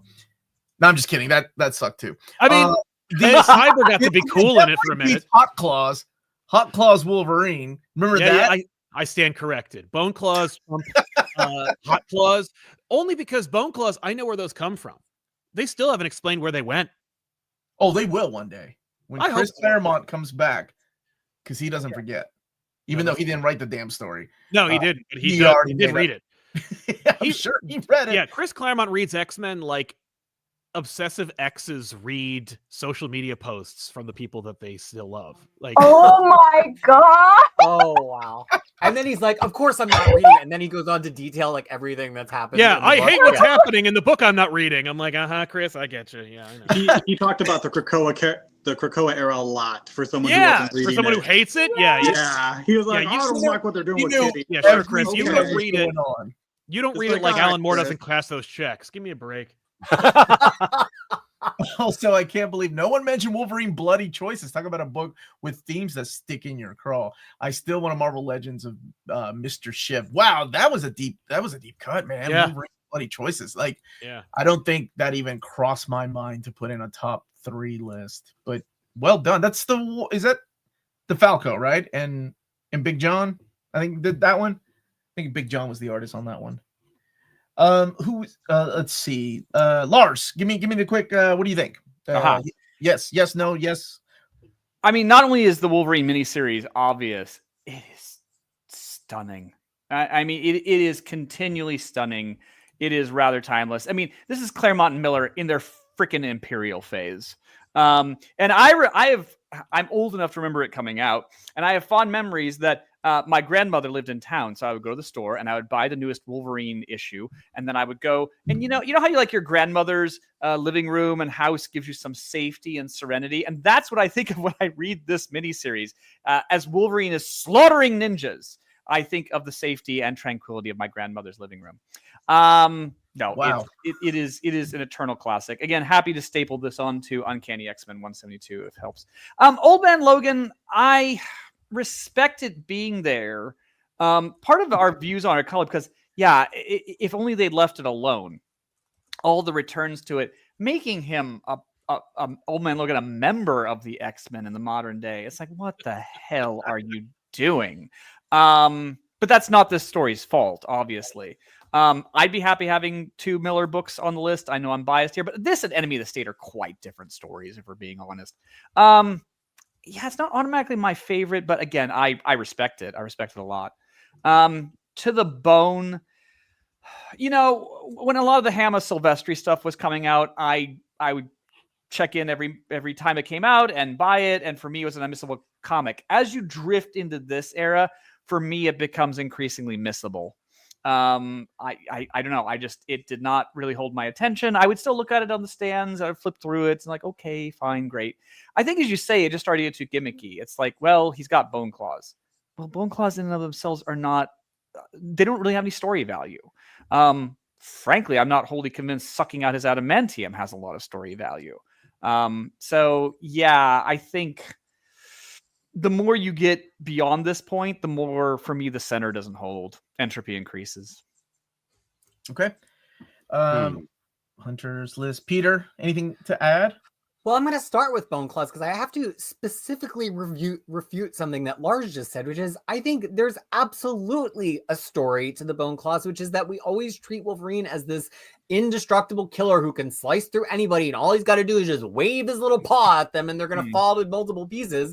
And Bone Claws meant that he wasn't. We had gone through so many years of not only comic writers, but Wolverine himself as the character not being smart about how he fights, and the lessons he got taught in this again and again is like he's not fighting smart anymore, right? Like he's lost it, and all these villains who, because it's Hama's run and Hama has been on the book for 30, 40 issues at this point, these villains hate him. Like, he brings the worst of the crew back in this run, and they're all like, oh, he's surprisingly breakable, right? Cyber, Bloodscream, right? The creepy Shakespeare vampire guy. That's who I'm thinking of. So what's funny is, I went through my database of all my ratings of these, and they're not all my individual favorite issue, but I do think something really interesting happens here, because the Bone Claws are a story engine, at least for this period. I think after a while, it kind of gets old.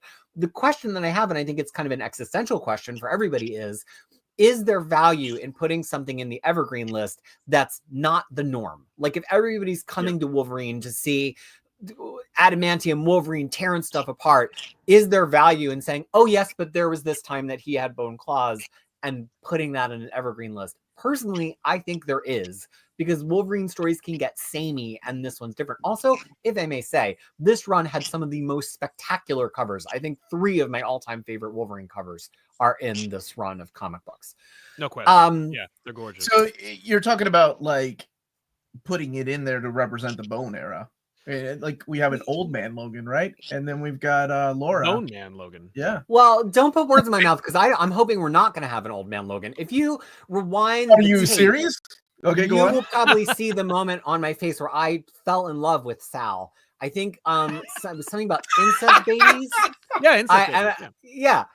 That's exactly. I don't have to say anything else. Sal, just rewind the tape. Sal said every single thing I think about this misbegotten comic book run. I mean, I do love McNiven's art. I wish I had some other way to get McNiven's art into the Evergreen list, but you could slip me a cool hundo and I would not vote for this book. And then Wolverine 1 through 4, I've asked if we have the chat's consent to just take this one and take Lars's 172 and 173 and just make them kiss if they both get voted on, because I think we all are saying we want to see them together. Kiss, do it, kiss. Yeah.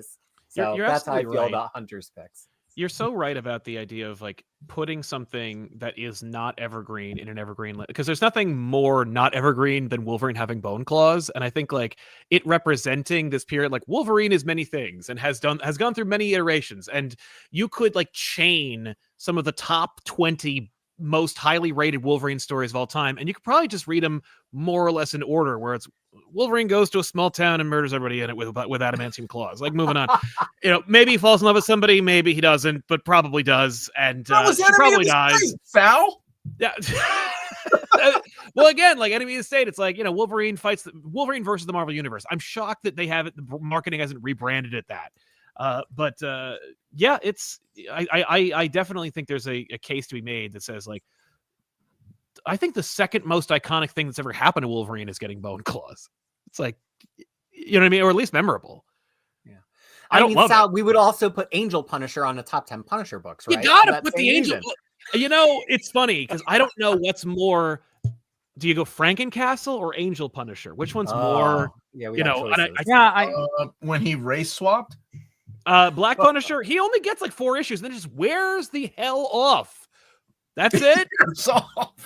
Angel Punisher for the win. Yeah, I guess I'm in the minority, but I did find the whole Bone Claws Feral era kind of forgettable. I mean, if I were to rank my top 10 stories, it probably wouldn't make the list. You were doing a lot of drugs in the Wizard. I was doing a lot of drugs in the 90s, probably, and yeah, that's why. Yeah, absolutely. Yeah. I was in Can college. I say, I just want to put a point out there, because I can never think about Bone Claws Wolverine without thinking of a Wizard magazine description. Lars. Oh boy. Of Why do you assume Wolverine. that I wrote everything Wizard ever published? No, not everything, just everything bad that they published. No. There's I will never not think of Wolverine in this descriptor. Somebody wrote during it was about the Bone Claws era, and it was about it like coming, and they said they described Wolverine as an unstoppable Terminator, and what will he be if not that? And I was like, and that never left my mind. And I was like, wow. And it just saying, since we have a former Wizard person here, I wanted to say out loud that it's never left my mind, and my association with the character. I was like, oh my God, he is kind of a Terminator. And then, yeah, if you remove that element to him, what do you make of Wolverine? I'm like, that's an interesting idea. I'm You not were- saying you wrote it, but I'm just saying it's.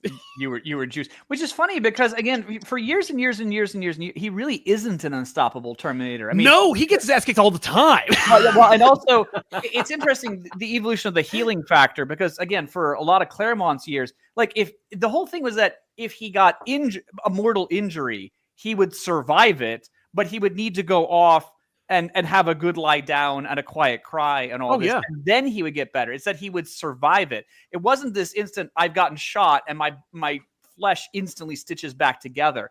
Yeah. That's what starts to make you an unstoppable killing machine. But no, he could get injured just like anyone else. Yeah, for a long time. that's when it got ridiculous with what was it? Guggenheim's Civil War. Yeah. Oh yeah, I remember when.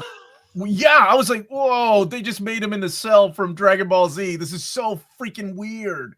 Like where he can just regenerate like he did in annual 11? I'm like, this is just normal Wolverine now? Okay, let's see. Who is up next? Peter Odell, what do you think of a Hunter's List? So, I mean, Sal covered a lot of what I was gonna say, so I'll just speed run it, honestly. I would say when it comes to the Bone, I think there's value in the Bone Claw era. It's very iconic, especially with X-Men 97, and there's toys of this moment, and it's very pervasive. I don't know if I would want the full To the Bone series or just the more consolidated couple issues that you had on your list, Omar. But I think one of those two should make it on. I'm kind of leaning towards the more consolidated one because I feel like what people want to see from the Bone Claws is the Bone Claws happening more than like him fighting with the Bone Claws, but I don't know. That's true. Old Man Logan for me insists upon itself far too much, and I just really don't like it, so I can't. And then Claremont for sure, absolutely. Okay, Jess. Excuse me. I didn't pick Wolverine 1 through 4 because I figured everybody else was going to. There's no way you can't have this, in my opinion. It is peak writing and art, so I can't say enough about it. Now, if To the Bone is the one that gave us that action figure with the Bone Claws, it's also a 3-pack with Jean and Scott because it's the love triangle action figure pack. That is awesome. So if that's the series that gave it to us, I'm thinking highly of it, but I haven't read it. It's not. Oh, well, okay, then never mind. Okay.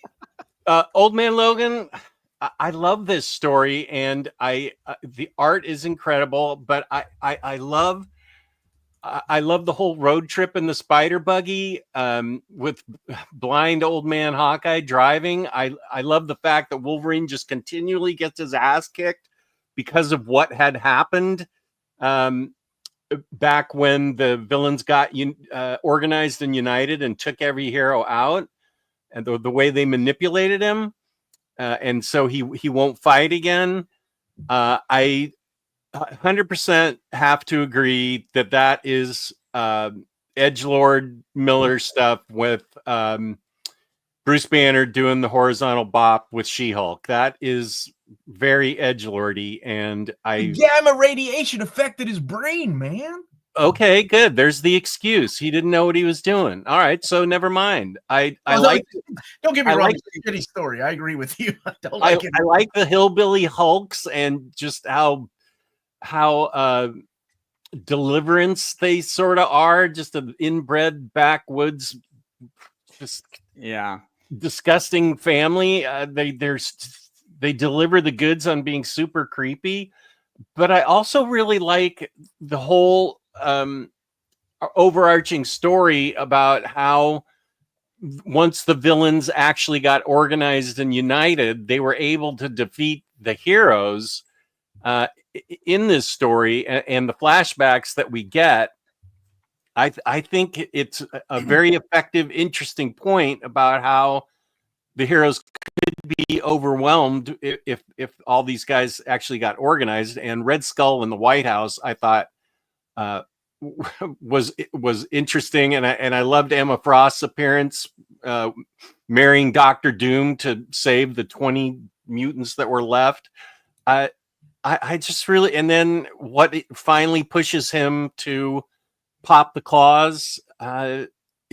He is he's very human in this story until he gets pushed to the final limit. So I am a big fan of Wolverine by Mark Millar Omnibus being evergreen forever. So I will vote for this and for Enemy of the State. Man, 2 Mark Millers. My goodness. Omar, are you saying that incest is okay if there's enough radiation poisoning to justify it? Look, Oh my god. I live in Kentucky, and don't say any more. You've already explained it. Okay. Crisis. I had to say what was good about the book, and that's what I had to spoil everything. He didn't spoil one of the worst things that happens in Wolverine Old Man Logan, which I thought was. Anyway, I don't want to spoil it either. So, Crisis, what's happening here? Did you understand the assignment? Wolverine, the best there is. No, God. That's right in the title, Omar. It tells you right what it is. And then put Juan Jose Rip in. Okay. All seriousness, all I remember about Wolverine, the best there is, was Charlie Houston. Speaking of edgelords, I remember his run on Moon Knight, and this was like, oh, I can have free reign to do whatever I want to with Wolverine, and it was so stupid. It was so stupid. Like, I think the art might be the saving grace of this run. I just remember him cutting hair, and that's all I got out of it. All New Wolverine, I actually dig that choice. I think I prefer Oddfell's pick of 1 through 6, even though this includes the whole family and including Jimmy, right, from the Ultimate Universe. Wolverine 1 through 15, I think I'd rather have Wolverine and the X-Men. I know you don't like it, but I think Wolverine and the X-Men is a better choice than Wolverine Goes to Hell. I know it's gonna be. So the maybe Wolverine Goes to Hell. Everything else is probably a no for me. But let me see what everybody else says. Curtis, have you read? I know there's none of this is available in Epic format yet, but you may have read. No, and I've read the beginning of Wolverine in Hell, and I stopped because I didn't like it. So I probably won't vote for that one. Wow. Okay. Yeah, I mean, and I would agree also. I think Four Sisters I'd put on the list over, even though this is more representative of the other Wolverines. I never even heard of Wolverine the Best There Is, but I really did like Peter's pitch, how weird and bizarre or off-putting it is. And I only recently just found out about Juan Jose Rip's artwork. Like, I didn't know he existed until like a couple months ago, and he's really, really great. So I'm gonna vote for that one strictly because of Peter's pitch, and then I'm going to check it out later. What? Okay. Sal, what do you think's happening? I mean, they're all solid choices. Best There Is. I mean, it's a 12-issue miniseries about Wolverine, so focusing on the character Charlie Houston. I love Charlie Houston's Moon Knight run. So I was kind of sold on it from the jump. I appreciate Juan Jose Rip's art, though I find it to be a little.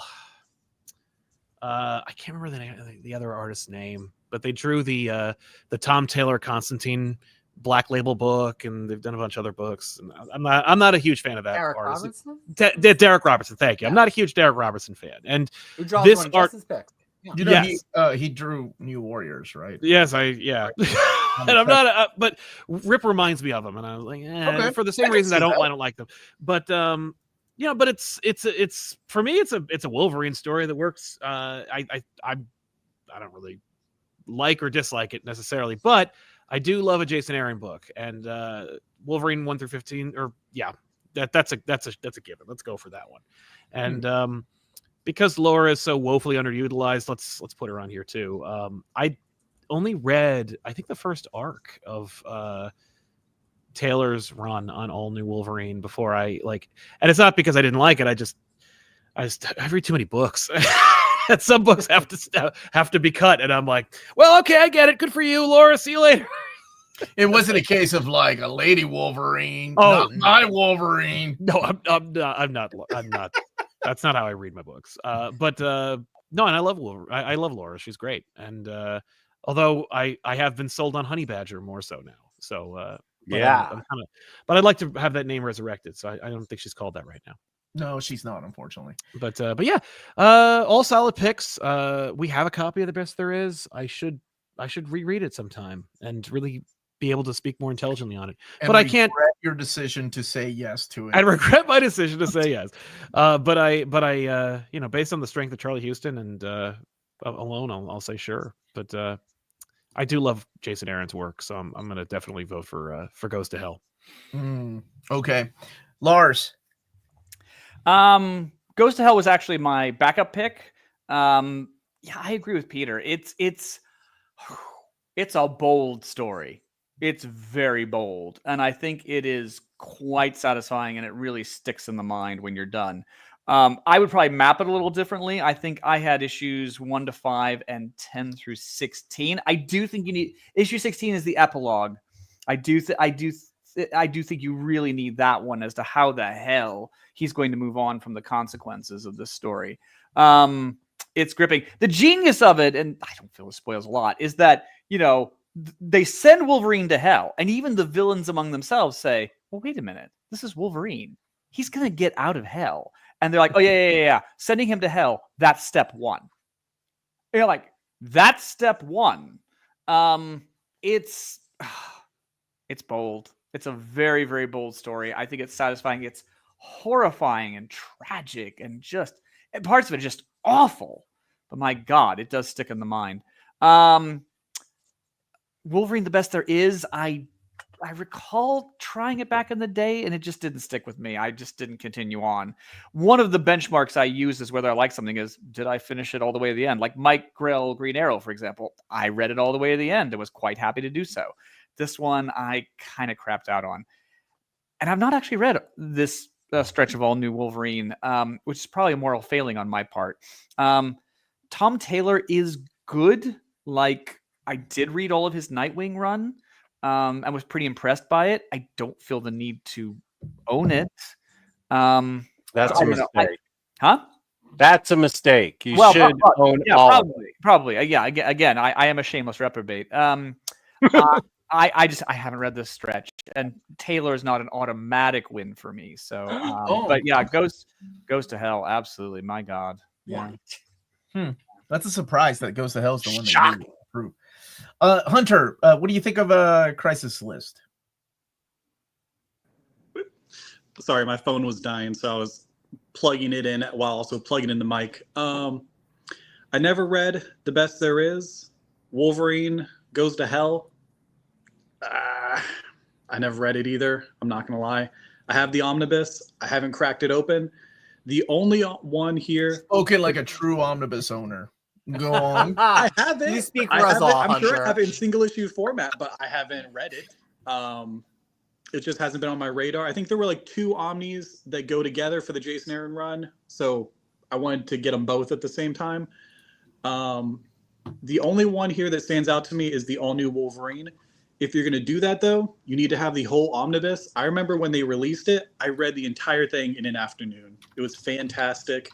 So if you're going to do it, release it as an omnibus. But as far as an evergreen, Logan, none of these. But that's just because I haven't read the other 2. Maybe they're fantastic.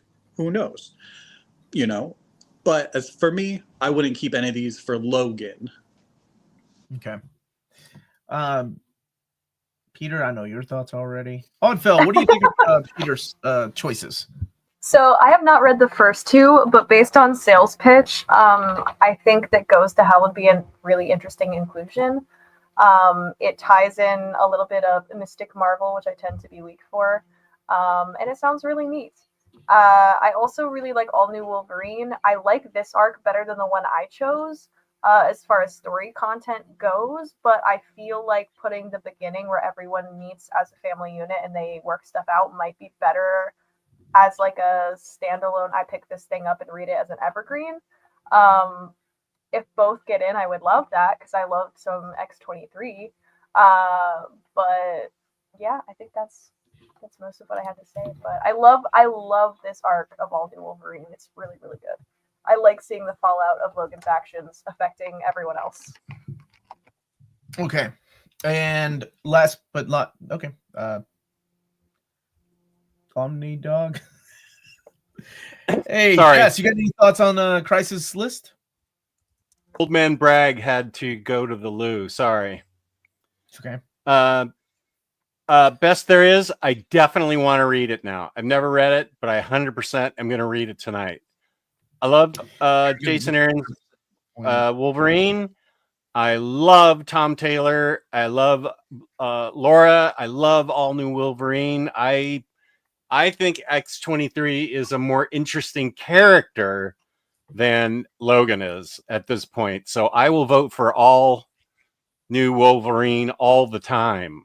I love her and think she's more complex and interesting. Peter, did you just have an earthquake? I think I did have a very tiny one. I started to look around like, oh no, if this shelf comes down here, I'm a goner. But I think it was a really quick one. Let me know so I can highlight you and it can go viral. Oh, that would be crushed by your omnibuses is how every I mean, that's if you're gonna go that way. Yeah. If you're gonna go, you can die doing what you loved. All right, let's keep going with Oddfell's list. I really like your choice of All New Wolverine 1 through 6. I think it's wonderful. I think it's a great beginning. The Four Sisters, I think, makes for a better evergreen than Peter's choice. That happens a little bit later. I love this outfit, and David Lopez's artwork is phenomenal in those first 6 issues. I was not a fan of Laura, nor what's his face, Decken, or Decken, however you pronounce it, until Tom Taylor's run. I'm still not even sold on Decken that much, but at least he was tolerable here. She, though, I was like, wow, she's actually growing on me. Like, I didn't care about her in the X-23 miniseries. Forget about the NYX comic, but this for some Uncanny X-Men, an Uncanny X-Men, like, just I don't think they knew what to do with her, but this made me really like her. And I was like, oh man, she deserves to wear that costume. She's really badass. I love that you put the first 6 issues in here. So I'm in for that. Wolverine Origin. Oh, what happened here? Hold on. Oh, I don't know. Weird. Hi. Hello, Sal. Okay. That was really rad. Your earthquake is starting to affect your keyboard, Peter. So Wolverine Origin is one of those things that I don't know. I know the reason why they did it. You know, if they weren't going to do it, then the movies were going to do it. If they were going to tell the origin of Wolverine, then it was going to be the movies that told the origin of Wolverine. And what do you do as the editor? You're like, well, screw it. You know, they can't beat us to it. Let's tell the origin of Wolverine. I don't think, and the thing with something like that is no matter what they would have written, I don't think it would have held up to what is inside of your head, right? Like, you have built up this mythos that is Wolverine for as long as I've been reading comics, and no matter what they wrote, no matter what they gave, it could have been Chris Claremont, Frank Miller coming back and writing the origin of Wolverine, and I still would have been like, not exactly what I thought it would have been, but I do love the team of Andy Kubert and Richard Eisenoff working together. That is my type of artwork where you don't have any inks, you just have the pencils, and Eisenoff just puts his colors on it. I think it is beautiful, beautiful, beautiful. Jenkins and Quesada writing the story, I'll take it. Yeah, you throw Sabretooth in there, and then we got this mysterious dog person that's a time traveler in the pages of what? Wolverine and the X-Men? That's right. So that one I'm thinking probably yes. X-Force 1 through 10. That's a badass story. I know most people prefer Uncanny X-Force, but I'm in the minority that I prefer X-Force by Colin Yost more. I love Clayton Crane's artwork, and I love Brandon Choi's artwork. Or is it Mike Choi? Mike Choi? It's Mike Choi, isn't it? Peter? I believe it is Mike Choi. Okay. And it's just such a killer beginning. And it has Laura. So it has like both. Well, she's X-23 at the time, but it has both of them working for this Black Ops team. Oh, man. This is like definitive X-Force to me. I'm like, this is so good. It's so good. And a little over the top ridiculous, sure. Black Ops team, throw Warpath in there with a couple of knives, and I'm like, oh, I don't know why that's badass. The guy was flying in Warren Ellis's run, but he's got knives here, so yeah. And then of all people, they put what's her name, Wolfsbane, in there, who isn't the one that I think of when I think of like a killer, right? But it worked. It worked. I don't know why. So I'm kind of in for all three. Sal, Curtis had to step away, but. Yeah. Why don't you go next? What do you think of these stories, buddy? These are great. I mean, like X-Force is dope. Clayton Crane's art alone is worth the price of admission, but like it is like has been said, it's definitive X-Force. Like this is what as much as people think of like Liefeld's X-Force, this is X-Force. It gives you the like it's the sharpest member of the X-Men put into dark suits and going to do things off the books. That's what X-Force is. This is awesome. Is it a Wolverine book? I don't know, but I do think it's dope and worthy of in perpetuity. On the Wolverine starts it all for Laura as far as making her the official and only Wolverine. I think Old Man Logan might have been bumping around this time as well, but still the only Logan or the only Wolverine on the page. This is fine. Definitely keep it. And Wolverine the Origin is so controversial. For a variety of reasons, but Omar, you already said it. Like it was this or what Bryan Singer and company were going to come up with. I'll take this 100 times over. This is gorgeous looking. It is also deeply tragic, as Wolverine should be, and you could do worse. I do believe it should be out there. I don't know if I'm not sold on the sequels, but and I think it should have been streamlined. Like I think Dog never turned out to be Sabretooth, right? No, he was his own character that time travel. I wasn't kidding. He time traveled with Wolverine and the X-Men. No, just make him Sabretooth and keep it clean. But outside of that, like, Wolverine's predilection for redheads, his being stymied by large, hulking blonde men. Yeah, you know what? There's archetypes and templates. Again, you could do worse. I also think it's so beautiful looking. The covers by Quesada are great. The Kubert art is phenomenal. The Jenkins writing is better than Wolverine the End. So for that, I'll say sure. Yes. Yes. Man, the Wolverine the End. I noticed that's not on anybody's list. Isn't that weird? So bad. It's so bad. So now, Lars. Yes, sir. You're using Thoughts? your serious voice there. Yes. All new Wolverine. Yep. I'll go for that one. I think Laura needs to be on the list somewhere. And again, this one or I haven't read the other one. So yes, I think representation with her would be very good. I kind of agree with Omar with the origin. It's that it's not perfect and it doesn't reach the lofty heights that you want, but it is the definitive Wolverine origin story. And, for me, is it good? Yeah, it is. It's not something I actively hate or would. It's not something I would sit and go, well, it's popular, but it's shite. No, it is actually good. I think they smartly did it as a quieter story, which it was always kind of have to be at Wolverine's very beginnings. Yeah, I can go for that one. I personally, this sort of approach to X-Force, I just kind of get bored. It's like, well, there's a bunch of badasses. It's like, okay. I mean, I'm not really disputing the quality of the art these sort of stretches of X-Force, I just have a hard time carrying. I doubly have a hard time carrying. Rick Remender did this title for a while, didn't he? Uncanny X-Force is what he did. Do you like? Oh yeah, right. He did Uncanny X-Force. I doubly have a hard time caring about that.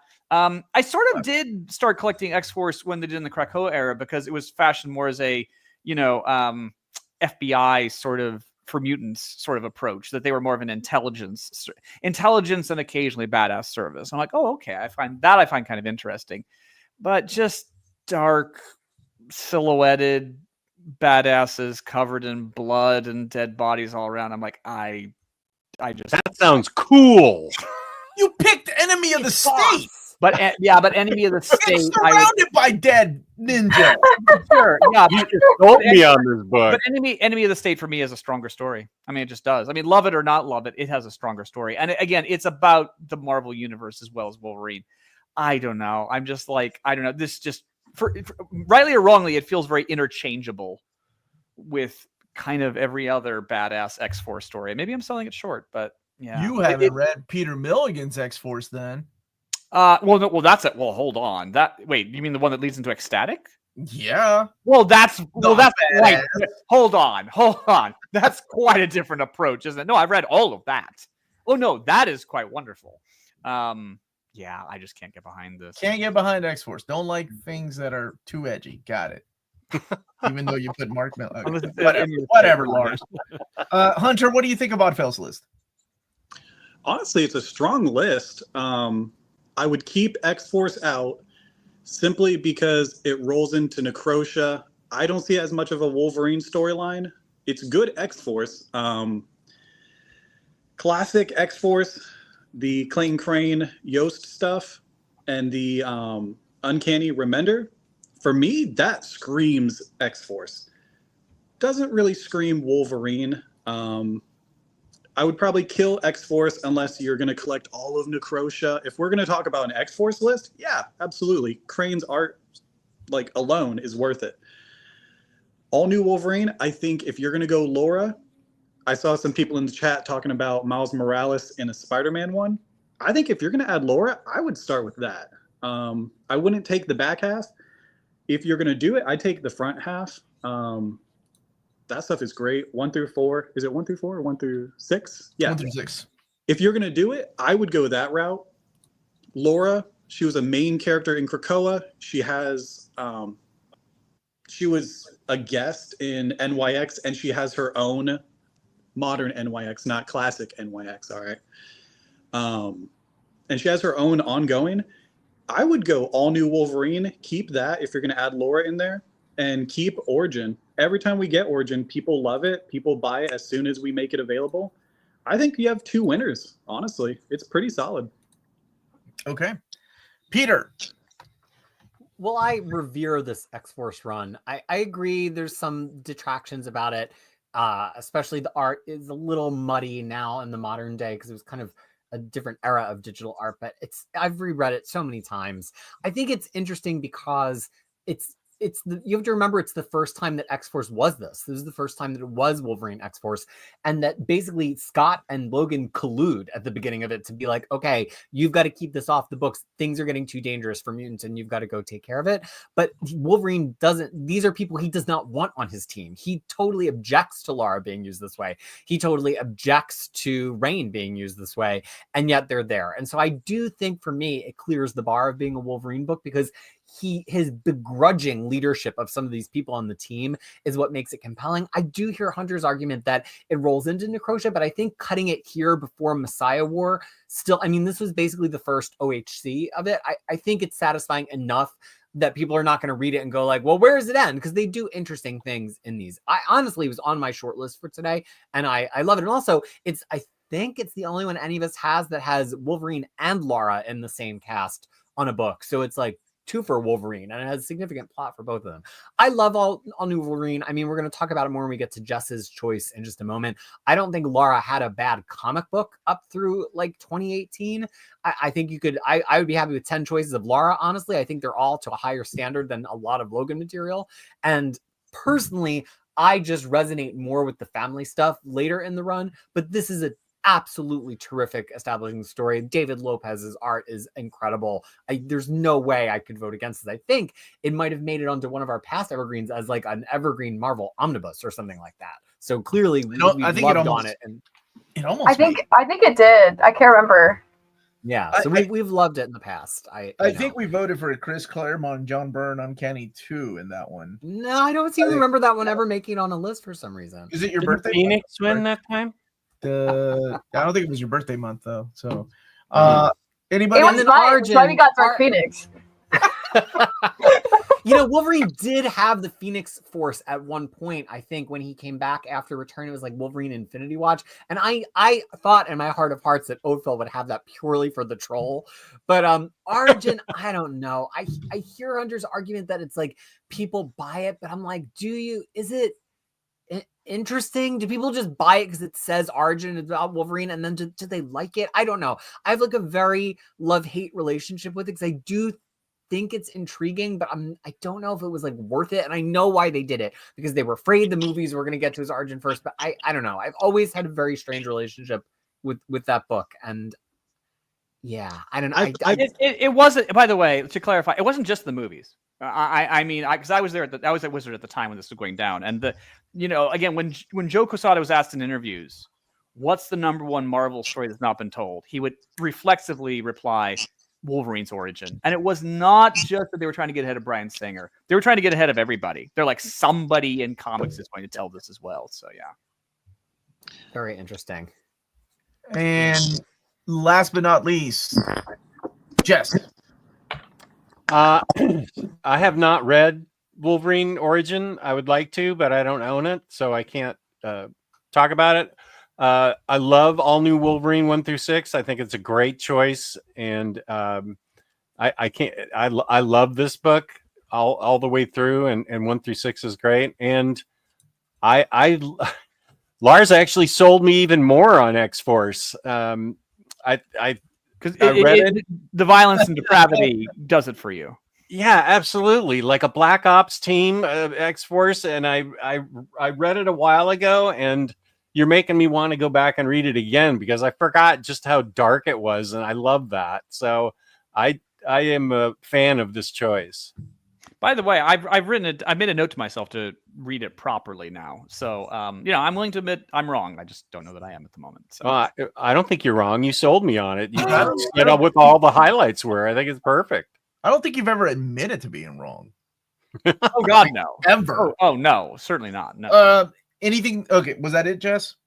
Yeah, I don't have Origin, so I can't say. All right, now we're moving on to yours. Weapon X, absolutely. Yes. X-23. I think I'd rather have all new Wolverine in there. Just because I personally really like that more, even though this is written by her two creators, Kyle and Yost, and coming in to kind of undo what NYX did a little bit, because I don't think they were happy with that. Wolverine by Rucka is a really interesting choice. That's a maybe for me because I really like what he brought to the character. It was different. I know that Sal doesn't like Derek Robertson, but I dug the hell out of the way Derek Robertson drew Wolverine. Like a lot of research went into that. Like, what would a dude that had like adamantium, like if adamantium was real and it weighed so much, what would his body look like? And then he was heartbroken to learn that the studio wanted everybody to draw Wolverine like Hugh Jackman, so he needs to be a little taller and doesn't need to be hunched over. That's in the middle part of it. He's like an NBA player. It's all tall and everything. It's covered by Esad Ribic. I know that Peter chose that. He loves that cover. There's a better cover of him on the motorcycle, but since Jess did include this issue in his map, I just super sexy resist. That is the best cover. I will fight on that hill. It's so good. It is. I love so how Esad good. Ribic like still talks about how much he loves it. Like he. That's that. So for me, like I'm with yes, Weapon X needs to be on there. I would say if we could pack Weapon X with Wounded Wolf, oh man, you got yourself something really special. I'm a maybe on Wolverine and by Rucka and Derek Robertson, and it's probably going to be a no for X-23 just because I think I prefer her stories in all new Wolverine more. Mm-hmm. But that's my 2 cents. Sal, what do you think of Jess's list, my friend? I mean, it's a smart list. X-23. I understand the impulse. I honestly never read the X-23 series. I just was aware of Laura and eventually read the all new Wolverine book. But by this point, I was just not reading a lot of X-Men at that time. A really good pick for Weapon X. I really like that idea. Really smart. Really good head on your shoulders for that. Thank you. Really got to give you a full endorsement on that one. Full marks. And yeah, I mean, like, I'm not a huge Derek Robertson fan. I associate him more with like Punisher of all characters. But if you were gonna pick an artist to draw a Wolverine book, I'd pick somebody like Robertson. Like, I get the impulse. It's gritty. It matches the Rucka writing in a really good way. I honestly don't think that the Ribic covers really match. They are beautiful and painterly and Frazetta-esque and not as gritty as this as the interiors. Like, it sends the wrong message, I think. But I get it.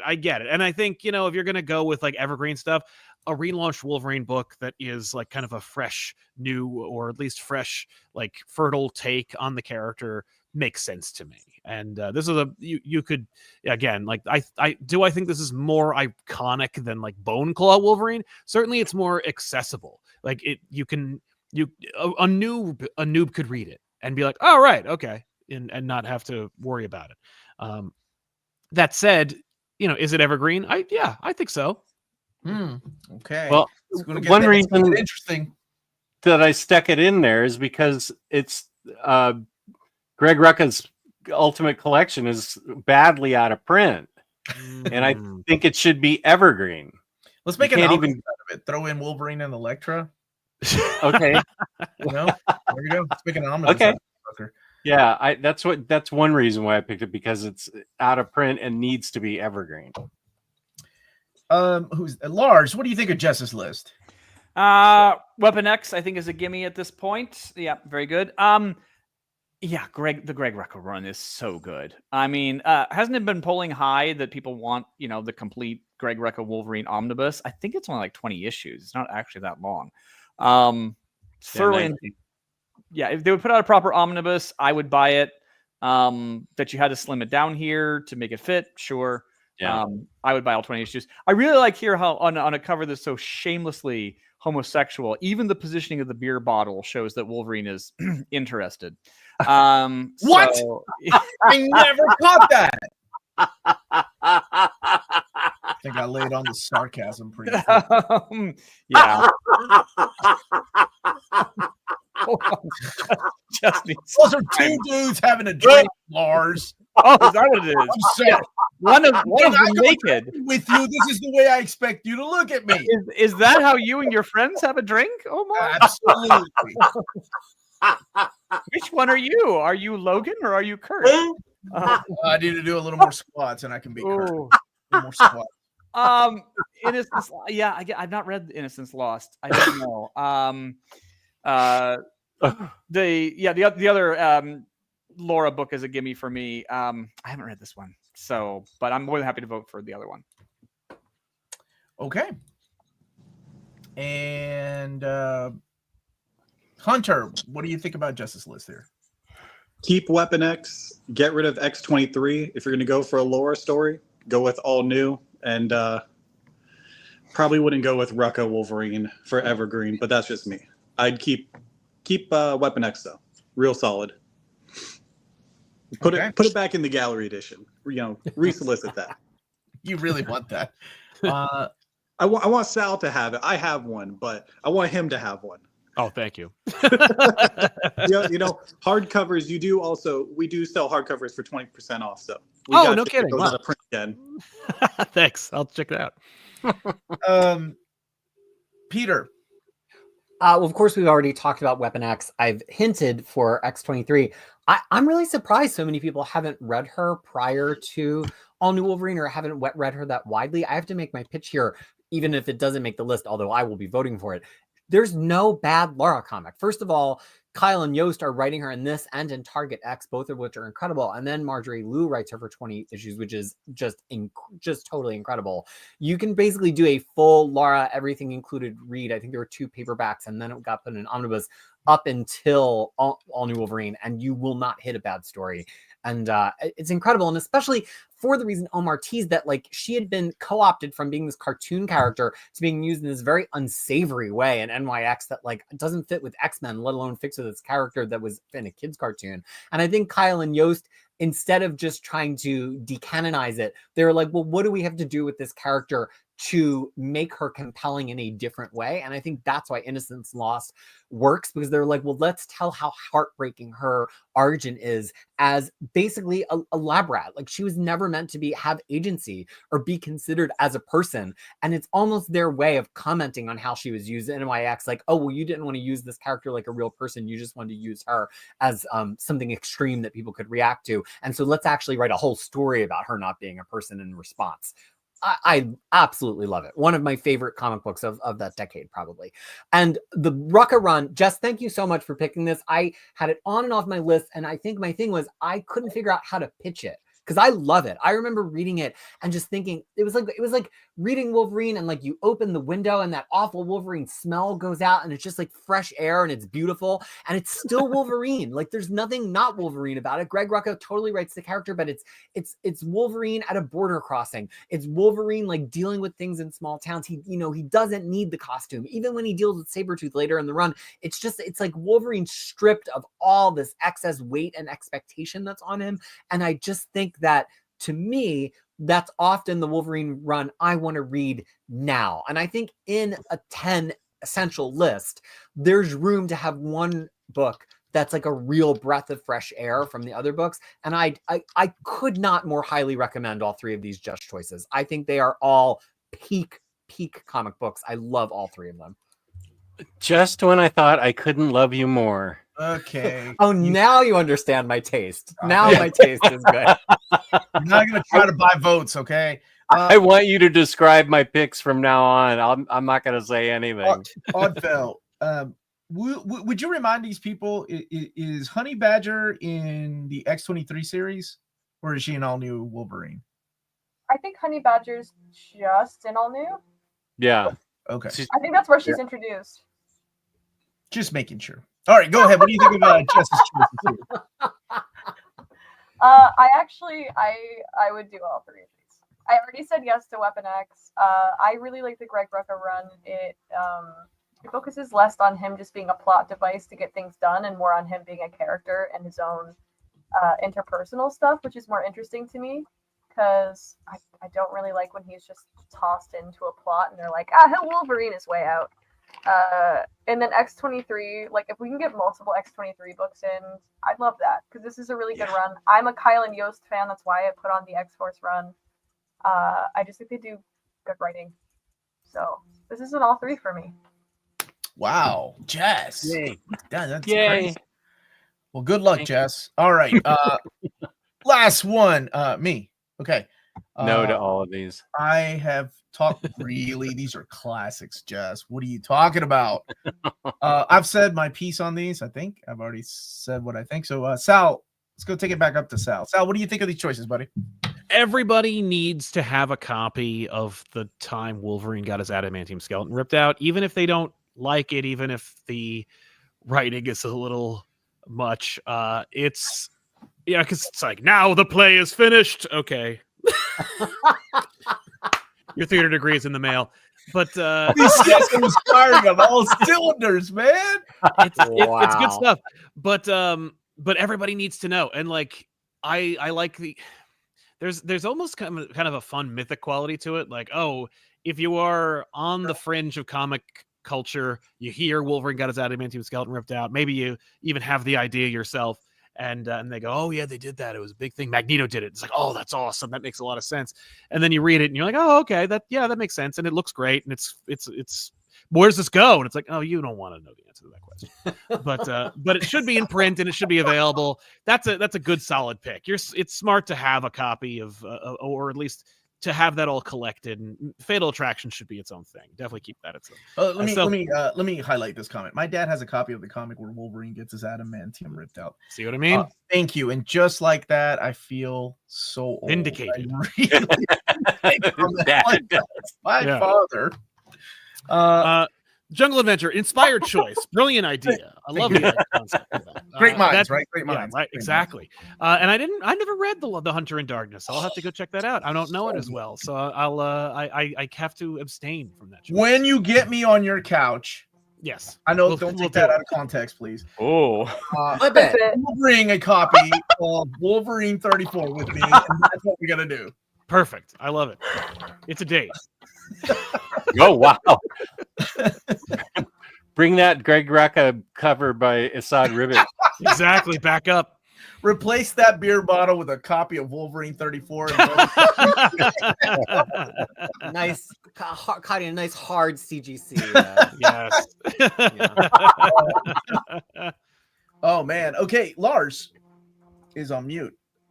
I am on mute. Sorry. Okay. Hunter in Darkness. Yeah. Like it a lot. A good pick. Like I like Blood and Claws better if we somehow think there's only one Hama or Silvestri, but you know, if we're allowed to, yeah, it's very good. But I think Blood and Claws is stranger. Jungle Adventure we sort of talked about. I don't have any love for Fatal Attractions. I just don't. And also, yeah, this is a little weird because from memory, you're picking parts 5 and 6 out of 6.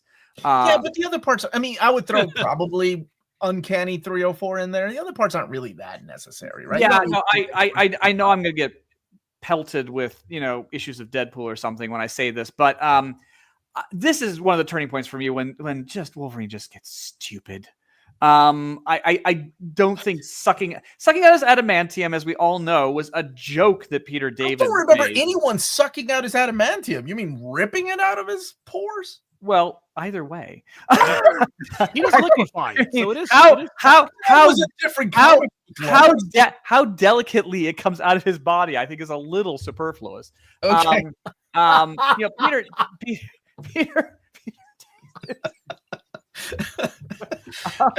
Now I can't get that image out of my head. Thanks a lot. Yes, Peter David proposed as a joke, and they're like, "Great idea." It's like even Peter was like, "Oh no, don't," and they did. I didn't like it when it happened. I just don't like the turns that the Wolverine story was taking at this point. I just don't. So I can't get behind this one. Okay. And I also think, again, is it beyond the shock value of like, well, they've peeled out his adamantium?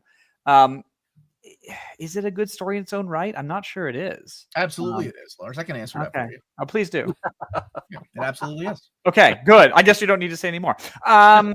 Yeah, no, yeah. There's no way. There's just no way. There's no way. What? Yeah. Oh, by the way, it is not. It sucks.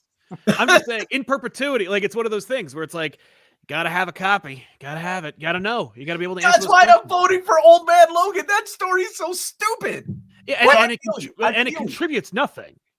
I feel you, but I feel like we need it, right? And that's why you vote for it, Lars. Anyway, Hunter. All right, I'll be the tiebreaker. Silvestri, make a Wolverine by Silvestri trade paperback, make it evergreen, throw those together. Jungle Adventures wasn't interesting enough for me to even read it. I wanted to go to Omnibus Volume 3 and keep Fatal Attractions, get the whole set. Mike Mignola wasn't interesting enough for you to read it. No, man, not when Volume 3 was staring me in the face. Yeah, that's hard. Come I on. get it. 31 through 34 is what kicks off Volume 3, by the way. Come on now. You're at the end of Volume 2, and you're like, okay, I got 40 pages to go, and you're like, I'm just gonna move along. It's okay. Don't you want to know why that girl is sitting there watching this fight? Who is she? Those are the kind of questions like 12-year-old Omar was asking. That's fair. That's fair. Absolutely. Keep Fatal Attractions, turn it into a set, run the trade paperback right before my choice, and make Silvestri a trade paperback as well. Keep it evergreen. Okay.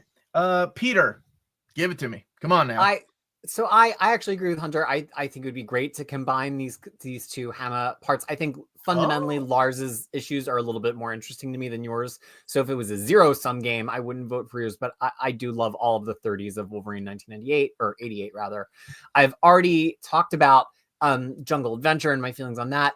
Here's what I'll say as one of the certified 90s comic lovers about those Fatal Attractions issues. I don't know that they're that interesting to read on their own. It's a lot of teeth gnashing about who's the lineup that's going to fight Magneto. Let's look at them on the screen. Let's That's see so them break into the badass. ship. I mean, it's cool and it's toyetic, which is one of my favorite words and concepts. But I don't know if you just hand that to a Wolverine fan, if it's actually satisfying. And then issue 75 is like basically he's crashing out and they're trying to land the Blackbird and he's like on the verge of life and death. Is that interesting to read on its own? I don't know. I think the thing that's interesting here, if I can kind of play Hunter and Sal for a second, is like format. If they still had the art files in this, if I could get like an artist edition, Kubert and Kubert, right? Like think of the gimmick that it's one issue by Andy Kubert and one by Adam Kubert, and we could like see their original drawings, because the art in these issues is spectacular. I think overshadowing actually the story moment of the adamantium getting ripped out. Then I start to get interested, right? Like if we could turn this into like big mega sized art book, and you know what, I'll let the color stuff into, because the color work was really nice. But if you can get me a giant book of the art of these two issues, that's what we're I got you. I'll get you a gallery edition. I got you, dude. Then I do think Kubert and Kubert, Wolverine by Kubert and Kubert. I think get me CSN and Larry Hama. Who are those guys? Okay, got it. But in this context, I don't think Larry Hama writing an issue about Wolverine feverishly dreaming on the edge of life and death. Dude, why do you remember the bad part? The best part was the letter at the end. Appeal here is what I'm saying. Okay. Next, Oddfell. So I have not read Hunter in Darkness, so I don't know about that one. I've already talked about Jungle Adventure. I think if you're gonna include Bone Claws / like Wolverine getting his adamantium taken out, this is the moment to do. I think this is the moment people want to see. I would pick this one over the other one, just because I feel like this is the iconic moment. There are toys of this moment. It was in X-Men 97. Like this is the iconic thing. This is what people come to Fatal Attractions, at least for Wolverine, for, is this moment of him getting his adamantium ripped out. So I would vote for that one. Okay. Jess, what do you think, buddy? I've already happy birthday tomorrow, Jess, before I go any further, and happy birthday tomorrow. And happy birthday to Oddfell yesterday. Happy birthday to Oddfell yesterday, yeah. Remember who wished you a happy birthday on the stream before we vote. Yes. You're also going to be on my birthday show tomorrow, so I am. Yeah, whatever you want to do, man. I appreciate that. I've also lost track. I already talked about Jungle Adventure, and I dug it. It was so long ago that I read The Hunter in Darkness, but it sounds like it's something that I can vote for. I can't really remember it, but I did read it. But hearing you guys talking about it brings it back to me, and I think I can vote for it. Fatal Attractions, I have an unreserved hatred of all 90s X-Men, and there is absolutely no way I could ever vote for this. Whether his bone claws get ripped out of his adamantium skeleton or whatever the fuck, no way. I thought you were going to say his bone claws get ripped out of his ass. I mean, everything. Lars, good. Keep your fanfics to yourself. No, I stand corrected. Where they just rip out all the bone and all that's left is the adamantium. Well, his ass would heal instantly, so it's okay. Unless he gets a vasectomy in this, then forget it. No, that's true. Well, no, that would heal instantly as well. So yeah, I don't know how you do that. His seed is pure. Yeah. All right, we have come to the point where we're getting to vote now. Okay, folks, let me remind you how we do this. We go slide by slide. We don't need any more justifications. We've heard them all. We need a yes or a no. There are no maybes. There are no takesies, backsies. And the top 10 books will make it in, although chat has indicated that if both Uncanny X-Men and the Miller miniseries get in, that they are happy to see them combined. So let us begin with Curtis's choices. He's not here, and Curtis has already secretly voted, so you will not know the result on some of these votes until afterwards. So first we have Sal on Wolverine 90 being Evergreen. He's not here to defend himself. Yeah, I'll out of this, I'll say yes for this one. Okay, we'll see how X-Men 41, Sal. No. Okay, and Regina, Wolverine and the X-Men 1 through 3. No. Okay, Oh. Lars, Wolverine 90. No, thank you. Ultimate X-Men. Yes. Ooh, and Wolverine and the X-Men 1 through 3. A bit of a tough one. Yes. Hunter, Wolverine 90. No. Ultimate X-Men 41. No. And Wolverine and the X-Men 1 through 3. Not if it's 1 through 3. No. It has to have more.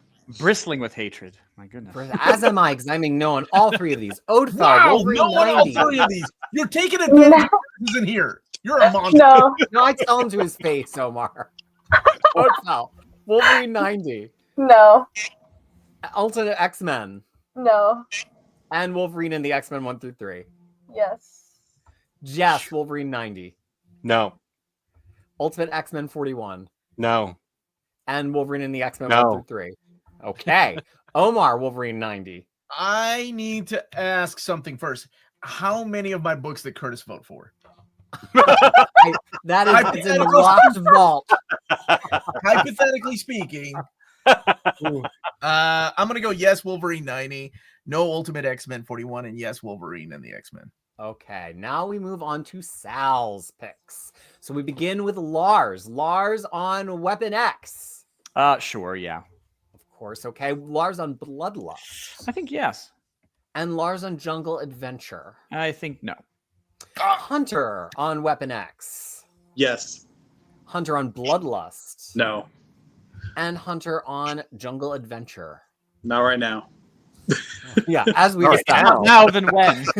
Tomorrow? Certainly not When when will we you- read when will you- Jungle Whoa, Adventure. I embrace Jungle Let you know. Okay. I am a yes on Weapon X. I think I'm going to have to be a yes on Bloodlust just because Alan Davis, although I would have preferred a Wolverine by Alan Davis. And I'm in no on Jungle Adventure. Odell on Weapon X. Guys, Yes. what are we doing? Sorry. Odell on Bloodlust. No. And Odell on Jungle Adventure. No. No. Jess on Weapon X has already picked it. Jess Yep. on Bloodlust. Yeah, And Jess on Jungle Adventure. very much so. I love this book. Yes. Ooh. Omar on Weapon X. I think yes across the board, honestly. Okay. I think Bloodlust is strange enough that it does need to be on the top 10. And all right. Yeah. 3. Yeah, of course, Jungle Adventure and Weapon X. But yeah, Wolverine, Bloodlust, sure. Yeah. Yeah. Well, These are surprising good no one, picks. I can reveal that Curtis also voted yes on Weapon X. So that is our first universal pick of the stream. Whoa. Now we come to Lars's picks, starting with Sal's thoughts, Blood and Claws. I think I'd merge it with the other one. Like, if you're gonna do a Larry Hama or Sylvester run, merge it. But otherwise, no. Okay, Enemy of the State. Yes. And Scarlet and Glory into Have and Have Not from Uncanny 172 and 173. Only if we merge it. All right. Well, if I they like both these get answers. in, So otherwise, chat has no. authorized us to merge them. Yay. All right, Hunter. Blood and Claws by Hama and Silvestri. Only if you can merge it. If you can't, no. Well, hold on. Wait. Should we vote on whether we're merging? Yeah, them? What let's are you just go. merging it into? The Omar. two Sylvester. Larry Hama. Let's Mark call it. Silvestri. Let's call it Hama Okay. and Silvestri. Yeah, Yeah, okay. Omar 31 picked through 3 issues that directly precede these 3 issues. Oh, There you okay. go. Yeah. About 4 issues, but who's counting? I'm happy to Okay. merge them. That's fine. If we can include it, yes. Then we're include. Let's do it. 31 through All right, so we're 37. voting on both of the Hama and Silvestri's together. Okay. Sal, would that have changed your vote? It does, yes. Now I'm putting yes, because you got to get Sylvester in there. Okay. There you go. Hunter? No. No. Still a no, even with Wait, the you merge. just said if you were merged. I thought, are Blood and Silvestri, or are we talking about Enemy of the State? Sylvester. Oh, I'm sorry. Yes, Now yes. you said yes to the Silvestri. Yes. Now let's move on to Enemy of the State. No. No, okay. Hunter doesn't want to sell comics. Okay, number 3, Uncanny 172 and 173. Can we merge that with 1 through 4? Yeah, I think I think we're we're going to. I think we're gonna say yes. Well then I need it, of course. Yes. Okay. Hold on, let me adjust the spreadsheet here. There's a lot of workings in the background. Okay, yes, for sure. I am a yes to Hama and Silvestri because Kid Crisis commanded it to be so. I am a yes on Enemy of the State despite hating every single element. The parts are greater, or the parts are lesser than the sum of some there. And I'm a yes on combining Uncanny and Wolverine into one mega book. So Odell, the two Hama and Silvestri choices together, are you a yes? I think I'm a yes across the board on this one. Ooh. I think I'm 3 yeses. Whoa. Nice. We love it. Wow. Love it. All right, Jess on the combined Hama picks. Yes. Okay, Jess on Enemy of the State. Yes. And Jess on Uncanny plus Frank Miller. Plus Frank Miller? Yes. Yeah. I can't vote for Frank Miller by itself. It's No, we're together not now that doing we're that. putting it together. We're putting it together. Oh, well, then I have to vote yes on those. Okay. Because I can't. Omar on your new combined Silvestri. God, yes, Okay. absolutely. Omar on Enemy of the State. No, I can't have 2 Mark Miller books on this list. And This is it ridiculous. seems like the other one's going to get in. Omar. And then Omar in Uncanny plus I can Frank have Miller. 1 bad Wolverine story on the fucking list. I'm not gonna choose 2 bad Wolverine They're stories. not. Oh my God, you're so out of it. All right, Omar, Uncanny Yes, and yes. Frank Miller. Absolutely, yes. All right. Well, with Curtis also supporting Frank Miller, that becomes our second Universal pick. Curtis didn't support Larry Hama or Mark Savet. What a murderer. All right, Hunter's picks. We assume that's been a Actually, yes no. already. Now that you mention it, Curtis also voted for Omar's Hama and Yeah, Silvestri, so damn that is right. also... You heard that, Lars? He didn't vote for yours. He voted for mine. Oh no, Go wait, ahead. I have that wrong. He voted for Lars. Mother. So that is also Universal pick. Okay. So now we come to Hunters. Now, The Hunters, best we've list. already taken care of this Frank Miller run. So, Sal, Yes. first we're talking about Old Man Logan. Oh, Old Man Logan, my favorite book of all time. I'm going to say no. No, yeah. And then what about the Bone Claws Compendium from Yeah, Hunters Bone era? Claws Compendium. Enthusiastic thumbs up. I hate Okay. Bone Claws. Is this being? Are you merging that with something else? No, we're done Okay. in the merge. The islands have already been merged. Yes, definitely Lars. with Fatal Attractions. Yes. I don't know. What merged Do we Fatal want to Attractions? put that in with- Fatal Attractions Oh, you together? might as No, well no, merge no. two No, no. makes 2. No, what? No, it doesn't Might seem as like well we have. merge the 2 Mark Miller comics too. All No. right. Let's not get crazy. Yeah. See where I'm going with this? I don't need All Jess right. to hate both of them. Okay. Lars, Old Man Logan. No to both. Great. I am a no to Old Man Logan, but a yes to Bone Claws. Odell, Old Man Logan, No. and Bone Claws era. No. Ooh, Jess, Old Man Logan, Yes. and Jess on To the Bone. No. Omar on Old Man Logan, Oh, it goes against my every being, but yes. and Omar on Bone Claws. No. All right. Now we move on to me. Sal, on The Best There Is. I'm going to say yes. What the hell? Sal on Goes to Hell and Revenge. Yes. And Sal on All New Wolverine, Immune, and Orphans of X. I have to abstain. I don't know this one. Well, there's a yes or a no, Sal. All right, I'll say no then, Okay. because I'm going to vote for All New Wolverine later. Spoilers. Okay, fair enough. Lars, Wolverine The Best There Is. No, thank you. Okay. Lars on Goes to Hell and Revenge. Absolutely. And Lars on Immune and Orphans of X. I mean, only because I haven't read it. So if I can't abstain, I guess I have to go no. But it's really because I haven't read it. We've Okay. had abstentions before. Not on my watch. Not anymore. Peter's ruthless. That Daredevil Evergreen changed him. I came out. Yeah, he's not Hunter, taking- The Best There Is. No. Hunter Goes to Hell and Revenge. No. And Hunter, Immune and Orphans of X. Not that all new. Okay. Odell on Best There Is. No. Odell on Goes to Hell and Revenge. Yes. And Odell on Immune and Orphans of X. Yes. Jess on Best There Is. No. Jess on Goes to Hell and Revenge. Yes. And Jess on Immune and Orphans of X. Yes. Omar, Best There Is. Duh, hell no. Omar and Goes to Hell. You know what? I'm gonna go yes on that one. Ooh, And and no on all Omar on No Immune one all and new because Orphans. I'm saving my No vote one for all all new 1 through 6. Yeah. All right. Well, here's your chance. So Sal, Kyle and Yost X-Force 1 to 11. No. Or is it 10? No, okay. Sal on All New Wolverine opening arc, The Four Sisters. Yes. And Sal on Origins. Yes. Lars on X-Force. I think we know the answer here. Well, I've written down that I need to read it, but for now it's gonna be no. Okay. Lars on All Well, I New need to read Wolverine. it. I need to read it properly. I think I tried back today. Yes, please. And Lars on Origins. Yes. Okay. Hunter on X-Force.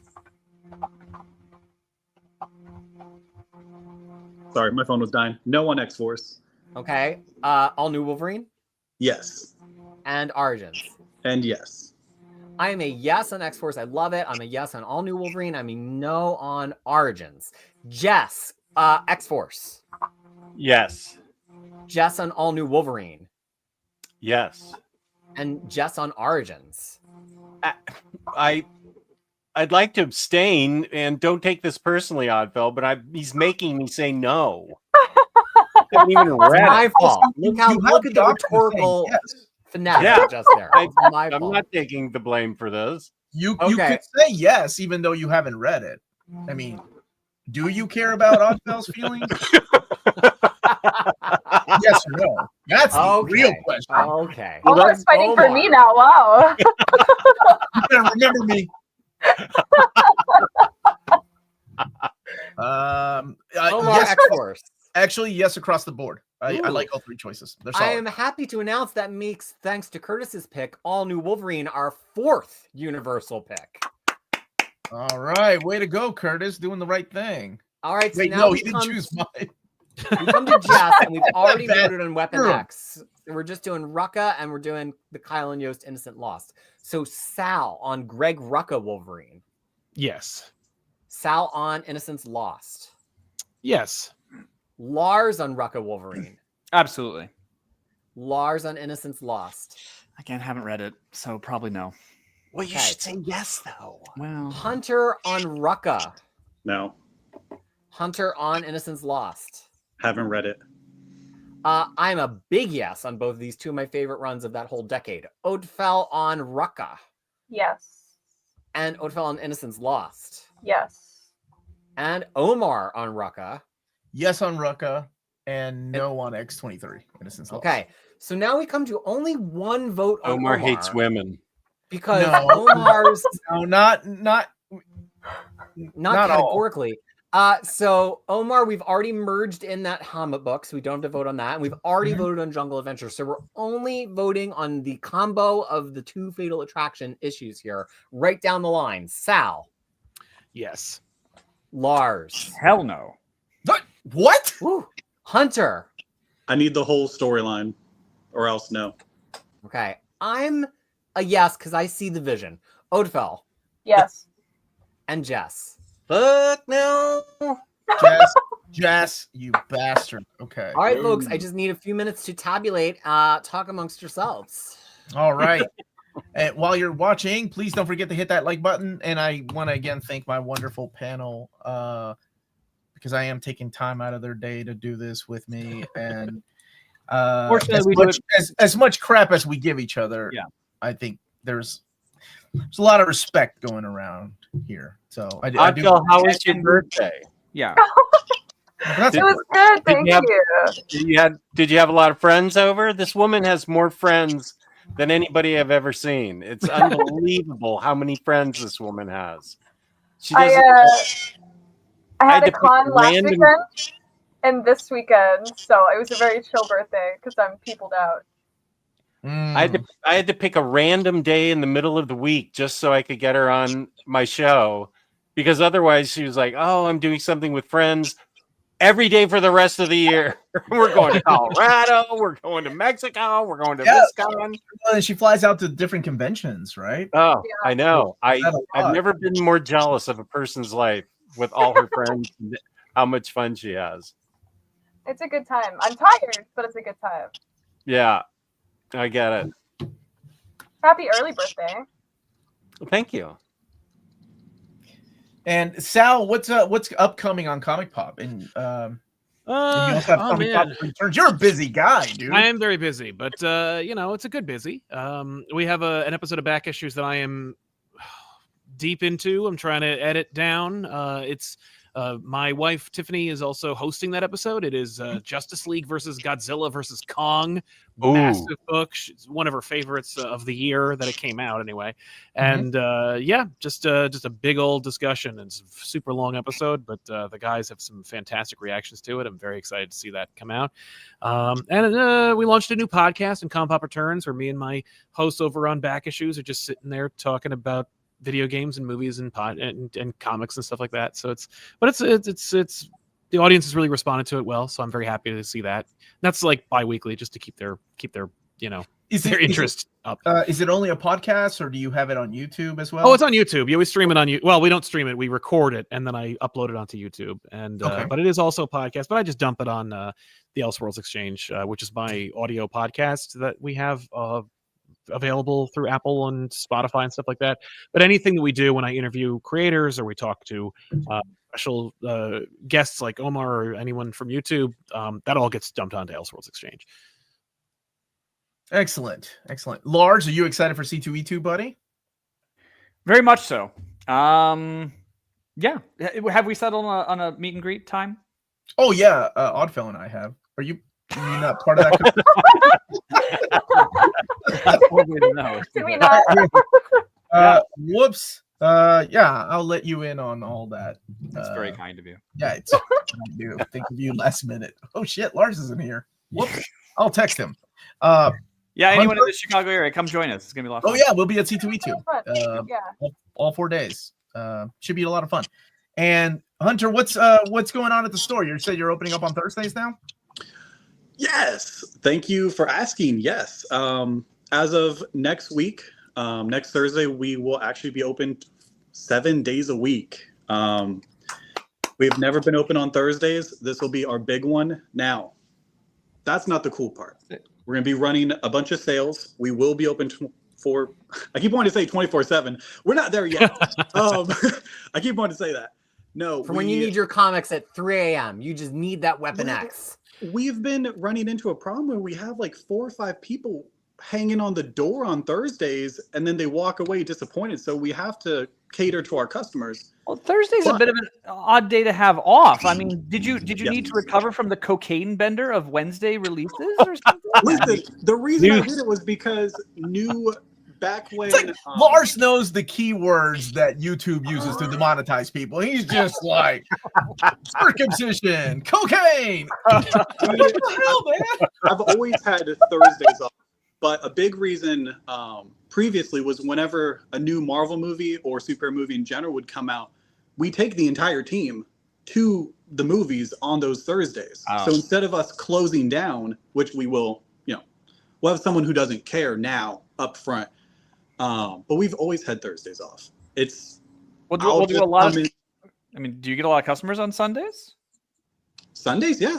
Okay. A lot of stores in the South are closed. I'm in Georgia, so a lot of stores in the South are closed, and people want something to do on Sundays after church, so they come and see us. But the big thing I'm excited about for that Thursday, the entire weekend, we will actually be donating a portion of our proceeds to Peter David. Oh, GoFundMe going on right now. So we are celebrating for ourselves, but we do want to make it about him as well. We got the posters made up. We're very excited. We really want to contribute our portion. That is a nice thing to do. It really is. Absolutely. That's really cool, man. Yeah. Oddfell, Peter, are you almost done? Or I am almost done. I'm just putting them in order right now. Okay. Oddfell, We've got 11, not 10, because there was a multiple way tie. Oh, Nice. this is tough. I know. Okay. Omar gets angry at me when I don't hit my numbers. You gotta hit your numbers. Oddfell, what conventions are you going to this coming up month? So I mean, we've got C2, which we talked about. But the big one that I'm super excited for in summer is going to be Uncanny Experience. I will always talk about it. It is an X-Men con that is held at this venue that looks like the X Mansion. It's super, super cool. It's going to be early July. Definitely check it out. All the cosplay guests are going to be in character, like a Disney cast member type situation. So if you want to make your own mutant and attend Xavier's, it's very, very fun. Who's your character? I don't know if Can I you can say yet? say yet. You couldn't say last I year. don't. Yeah, I'm like, I don't until they announce it. I don't think I can say yet, but I can give you guys a hint. I am a Morlock this year. That's all I can say. Oh, That's all I can mask. say. So let me just. Oh, did you like the reading that I put together for you? I did, and I've been working through it, so I'm very Very excited. cool. The mind reels with the possibilities here. Mm-hmm. Yeah. So I can only think of 3 hot Morlocks. Omar immediately disqualified the idea of her being Callisto. I think that would be cool to see Dude. Odell do Yeah. Callisto. I guess Like, we I might have logo done real Callisto. ugly. You have Yeah. done it, right? I thought you had. Yeah, I have. I really want to do the tentacle arms at some point. Yes, from the bad Chris Claremont run. Absolutely. Yeah, I think it would be super silly to try and make like big floppy arms. Peter, where do I go? To go to the last You're one? ready. You're ready. It's at the end, past the blank one. Okay. Blank and time to vote. We voted, and here we are. Unanimous. Oh, universal picks. There's 4 of those, huh? Oh shoot. So one of these has to go. No, nobody said that. I did. I said only 10, baby. So the 5 that were tied, I don't know if I actually was. Oh, it was only 4 that were tied, so we could put it to a chat vote. Chat vote. Can we chat vote one of them Yeah. out? All right, here it is. Are you ready, Omar? I hate doing this. Okay, hold on a second. All right, so you're voting for Why what can't to there just kick be 11? out. It's what to kick out. All right. Not the one you like. Which book are we kicking out? Oh man, So, the chat gets All of these were tied. The first one is Bloodlust. Bloodlust. Oh. The second one is Enemy of the State. Yes, kick that one out. I mean, The whatever third you guys one want to How do. is- dare you? The third one is X-Force. That's Oddfell's birthday was yesterday, everybody. And Oh the my fourth God. one is Fatal Attractions. My birthday's this whole month, so remember me. My birthday's tomorrow. Don't Go on forget. my channel. It's Fatal Attractions. Okay. Wow, it's up to the okay. Everybody go and vote, including the people on the panel. You can go and vote. So as you're well. voting for what to kick out, not what you like. Yes, Okay, vote for okay. what you're kicking out, not for Vote what for what you hate the most. Okay. Yes. Let's see. So far, everybody's making the right decision. Oh, this Wait, is never- really things Oh. are shifting. Oh God! Wait. Wow, this is exciting. Yeah, watch it. I. Whoa. Okay. I'm gonna leave it up This for is the another most minute. like I'm gonna let election people night vote. simulation that we've ever had. I think in one Yeah. of these. So I'm gonna let people vote. I'm gonna give it another minute, and All right. then we can wrap it up and see what ended up being our top 10. Wolverine. This was close for a little bit, and make sure you get your vote. And for the book that you want kicked out, remember that. That's the most important. Can I ask Peter what was our bonus pick? Why did we give a bonus pick? What do you mean? What bonus pick? It's his birthday, and he gets a bonus pick. Oh, No, we're just giving Jess a freebie. I think so. I thought you said send in 3 books and a bonus pick. Oh, Well, that's a backup. A backup. Yeah, because if people pick really conflicting ones or they overlap except for like one issue or something like that, sometimes it's just easier to go with the 4th choice. So to like make the streaming magic happen, we'd like to make sure that if one of your picks just does not make sense or it like totally conflicts with another pick, Okay. that we have a safety choice. Okay. I said it wrong. Not bonus. Backup. Yes. Okay. I think some people are a bit. So like my backup pick, in case somebody picked like all 3 of mine, was your Rucka pick. But then I was like, oh well, Jess picked my Rucka pick, so I don't. I just want to state that how do we not have Old Man Logan up there, guys? I know. Yeah, I'm very disappointed. That I is think Sal personally took care of not Yes. putting Old Man Logan. I took care of that. I killed No. it. I'm sorry. So Well, thank you you in- for you- nothing. You insist on it being What's You the would- name of your channel again, Sal? Comic Pop. That's right. Check it out. You're gonna love it. Have, If you like my opinion about Old Man Logan, you're gonna love have the you rest. done a Batman on Old Man Logan? I assume you have. Oh yeah, we took care of that like 11 years ago. 11 years ago. All right, I'm gonna go ahead and end the voting. Everybody, thank you so much. Pencils down. I wonder if we need to rerun this with people picking the best. 'Cause Oh, I'm not wow, I'm not convinced that wow. all these votes were for the worst. Shut up, Lars. The people have spoken, and the book that is gone is Enemy of the State. Wow. Whoa! But, Wow. Hey, this is a democracy. The people voted. I didn't have anything to do with this. All right, let me update the slide. Wow. I think we're all That in actually shock surprised me. I here. really at thought, Nearman Condition So headquarters. I think some people voted for it, but you know, Lars, Yeah. quit putting thoughts into people's heads, man. It's not Wizard Magazine anymore. People are free to think what they want to. Yeah, I really thought like something like Bloodlust would have been gone or Fatal Attractions. Well, okay, but the people voted. Let me know when it's ready, Peter. It is ready. All right. Wow, no Mark Miller. What? And you were worried we'd have two Mark Miller. I really was worried. Birthday wishes do come true indeed. All right, here we go. Not With mine. the final list.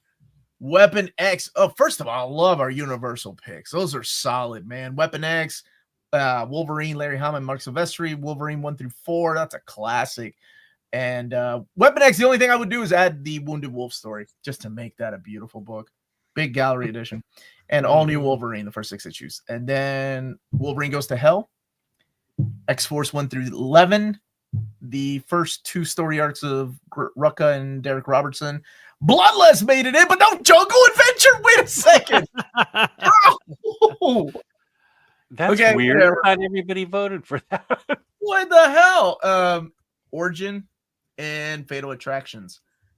Jungle Adventure. How, dude? And Mark Miller. No Mark Miller on this. I'm surprised, honestly. I'm surprised Old Man Logan didn't make it. well, you sort of made it that we were like, well, we can only have one Mark Miller, so I'm like, well, No, that was my thought. Like we've got and my mistake was listening to you. I realized. Yeah. Look, No. dude, that's on you. Don't you point fingers at me. Don't pick them with me. But that is our list. Nice. And I'm happy with that list. I mean, Jungle Adventure would have been a nice choice. Inclusion. Who got the hat trick? Oddfeld, you got the hat trick? Well done. I got a hat trick. Well done. Nice. Nice. You were really Did Lars close, too? Lars. No, Lars, Enemy of the State didn't make it. Yeah, Ah, Lars is I really think I got close. screwed in that final voting, but that's just You me. did. I was scared that it was going to be X-Force. I was like, there it goes. It's going to go. No, X-Force was solid, despite of what who spoke against it? Lars and Sal, maybe? Yeah. Yeah. Not with extreme prejudice or anything. It's just, Yeah, I get it. But I just want to thank my panelists. That is our final list once more. In case you're interested in picking any of these books up, go to your local comic book store or cheapgraphicnovels.com or waltzcomicshop.com or bdcosmos.com or Hunter Shop, Sentinel Comics. If you are in Columbus, Georgia, there he is. He's down there. And I am going to let my panelists sign out and like everybody say goodbye and tell people where they can find you. Sal, where can people find you, buddy? Swing by youtube.com/comicpop or Comic Pop Returns, or you can even watch my wife playing video games right now at this moment at Comic Pop Plays. Excellent. And Norwegian assassin, Lars. Lars Pearson, publisher and editor-in-chief of Mad Norwegian Press, and we are in the process of working on a second edition of our About Time 2, which is on the Doctor Who era of Patrick Troughton. Hopefully it's coming out when it says, but everything is in flux right now, and some things are on fire, so who knows? But that is the goal. And the new Doctor Who season begins April 12th, I think. Wow. I need to catch up with the previous series. And Peter, what about you, my friend? Where can people find you? I'm Crisis with a K in the comics loving internet. And you can find my website at crushingcrisis.com and here on YouTube at Crushing Crisis. And I talk about all of the new releases every week from Marvel, DC, and Image. So if you're trying to find your way into some current reading, I am your them. Also, I have, hundreds of comic guides. If you need help finding your way into all of these trade paperbacks, stop by crushingcrisis.com. Excellent. Hunter, name of the store. You're muted. You're on mute. That looked like a really suave name of the store. Already. You can find me and Sentinel Comics LLC on Facebook and Instagram. And in Columbus, Georgia, as of next week, you will find us here 7 days a week. Man never sleeps. Never. And there is your Facebook group and your IG. And Jess, who's celebrating a birthday tomorrow, 39 years on this planet. You're very kind. Yeah, I'm OmniDog from OmniDog's Vault, and tomorrow I'm having a birthday show at 1 o'clock. It's ice cream hour. My daughter will be joining me to eat ice cream for the first hour. Then at 2 o'clock, Omar and James will be joining me, possibly Freddie, for a toy show, unboxing and hauling. And there will be many gifts given away during my show. I will be doing the reverse birthday thing and give gifts to my viewers. Am I allowed to participate in the gift giving? You want to? Well, let me see what you got first. I need that Captain Marvel statue that you've had. I'm not giving that you're not going to away. be shopping from Jess's shelves. I feel like that's giveaway. turning to QVC, and Jess is going to I give me. thought you meant you had things you wanted to give away. I didn't know I had things all the time. I think it's time to pay it back. Whatever. you want to come to my house and just pick I just stuff? want to take your shit. That's what I want to do. Odell, what about you? Where can people find you, buddy? Yeah. I am on Facebook, Instagram, Twitter, and Blue Sky, all under Oddfell. On Twitter, it's with a 0 instead of an O. I'm also here on YouTube under Oddfell with toy and statue unboxings. The rest are all cosplay. Make sure to check it out. It's a really good time. And I am the Uncanny Omar. This is Near Mint Condition. But you already know that. Everybody, have a wonderful evening or morning, wherever you are. Stay healthy and safe. And thank you for joining us until next month.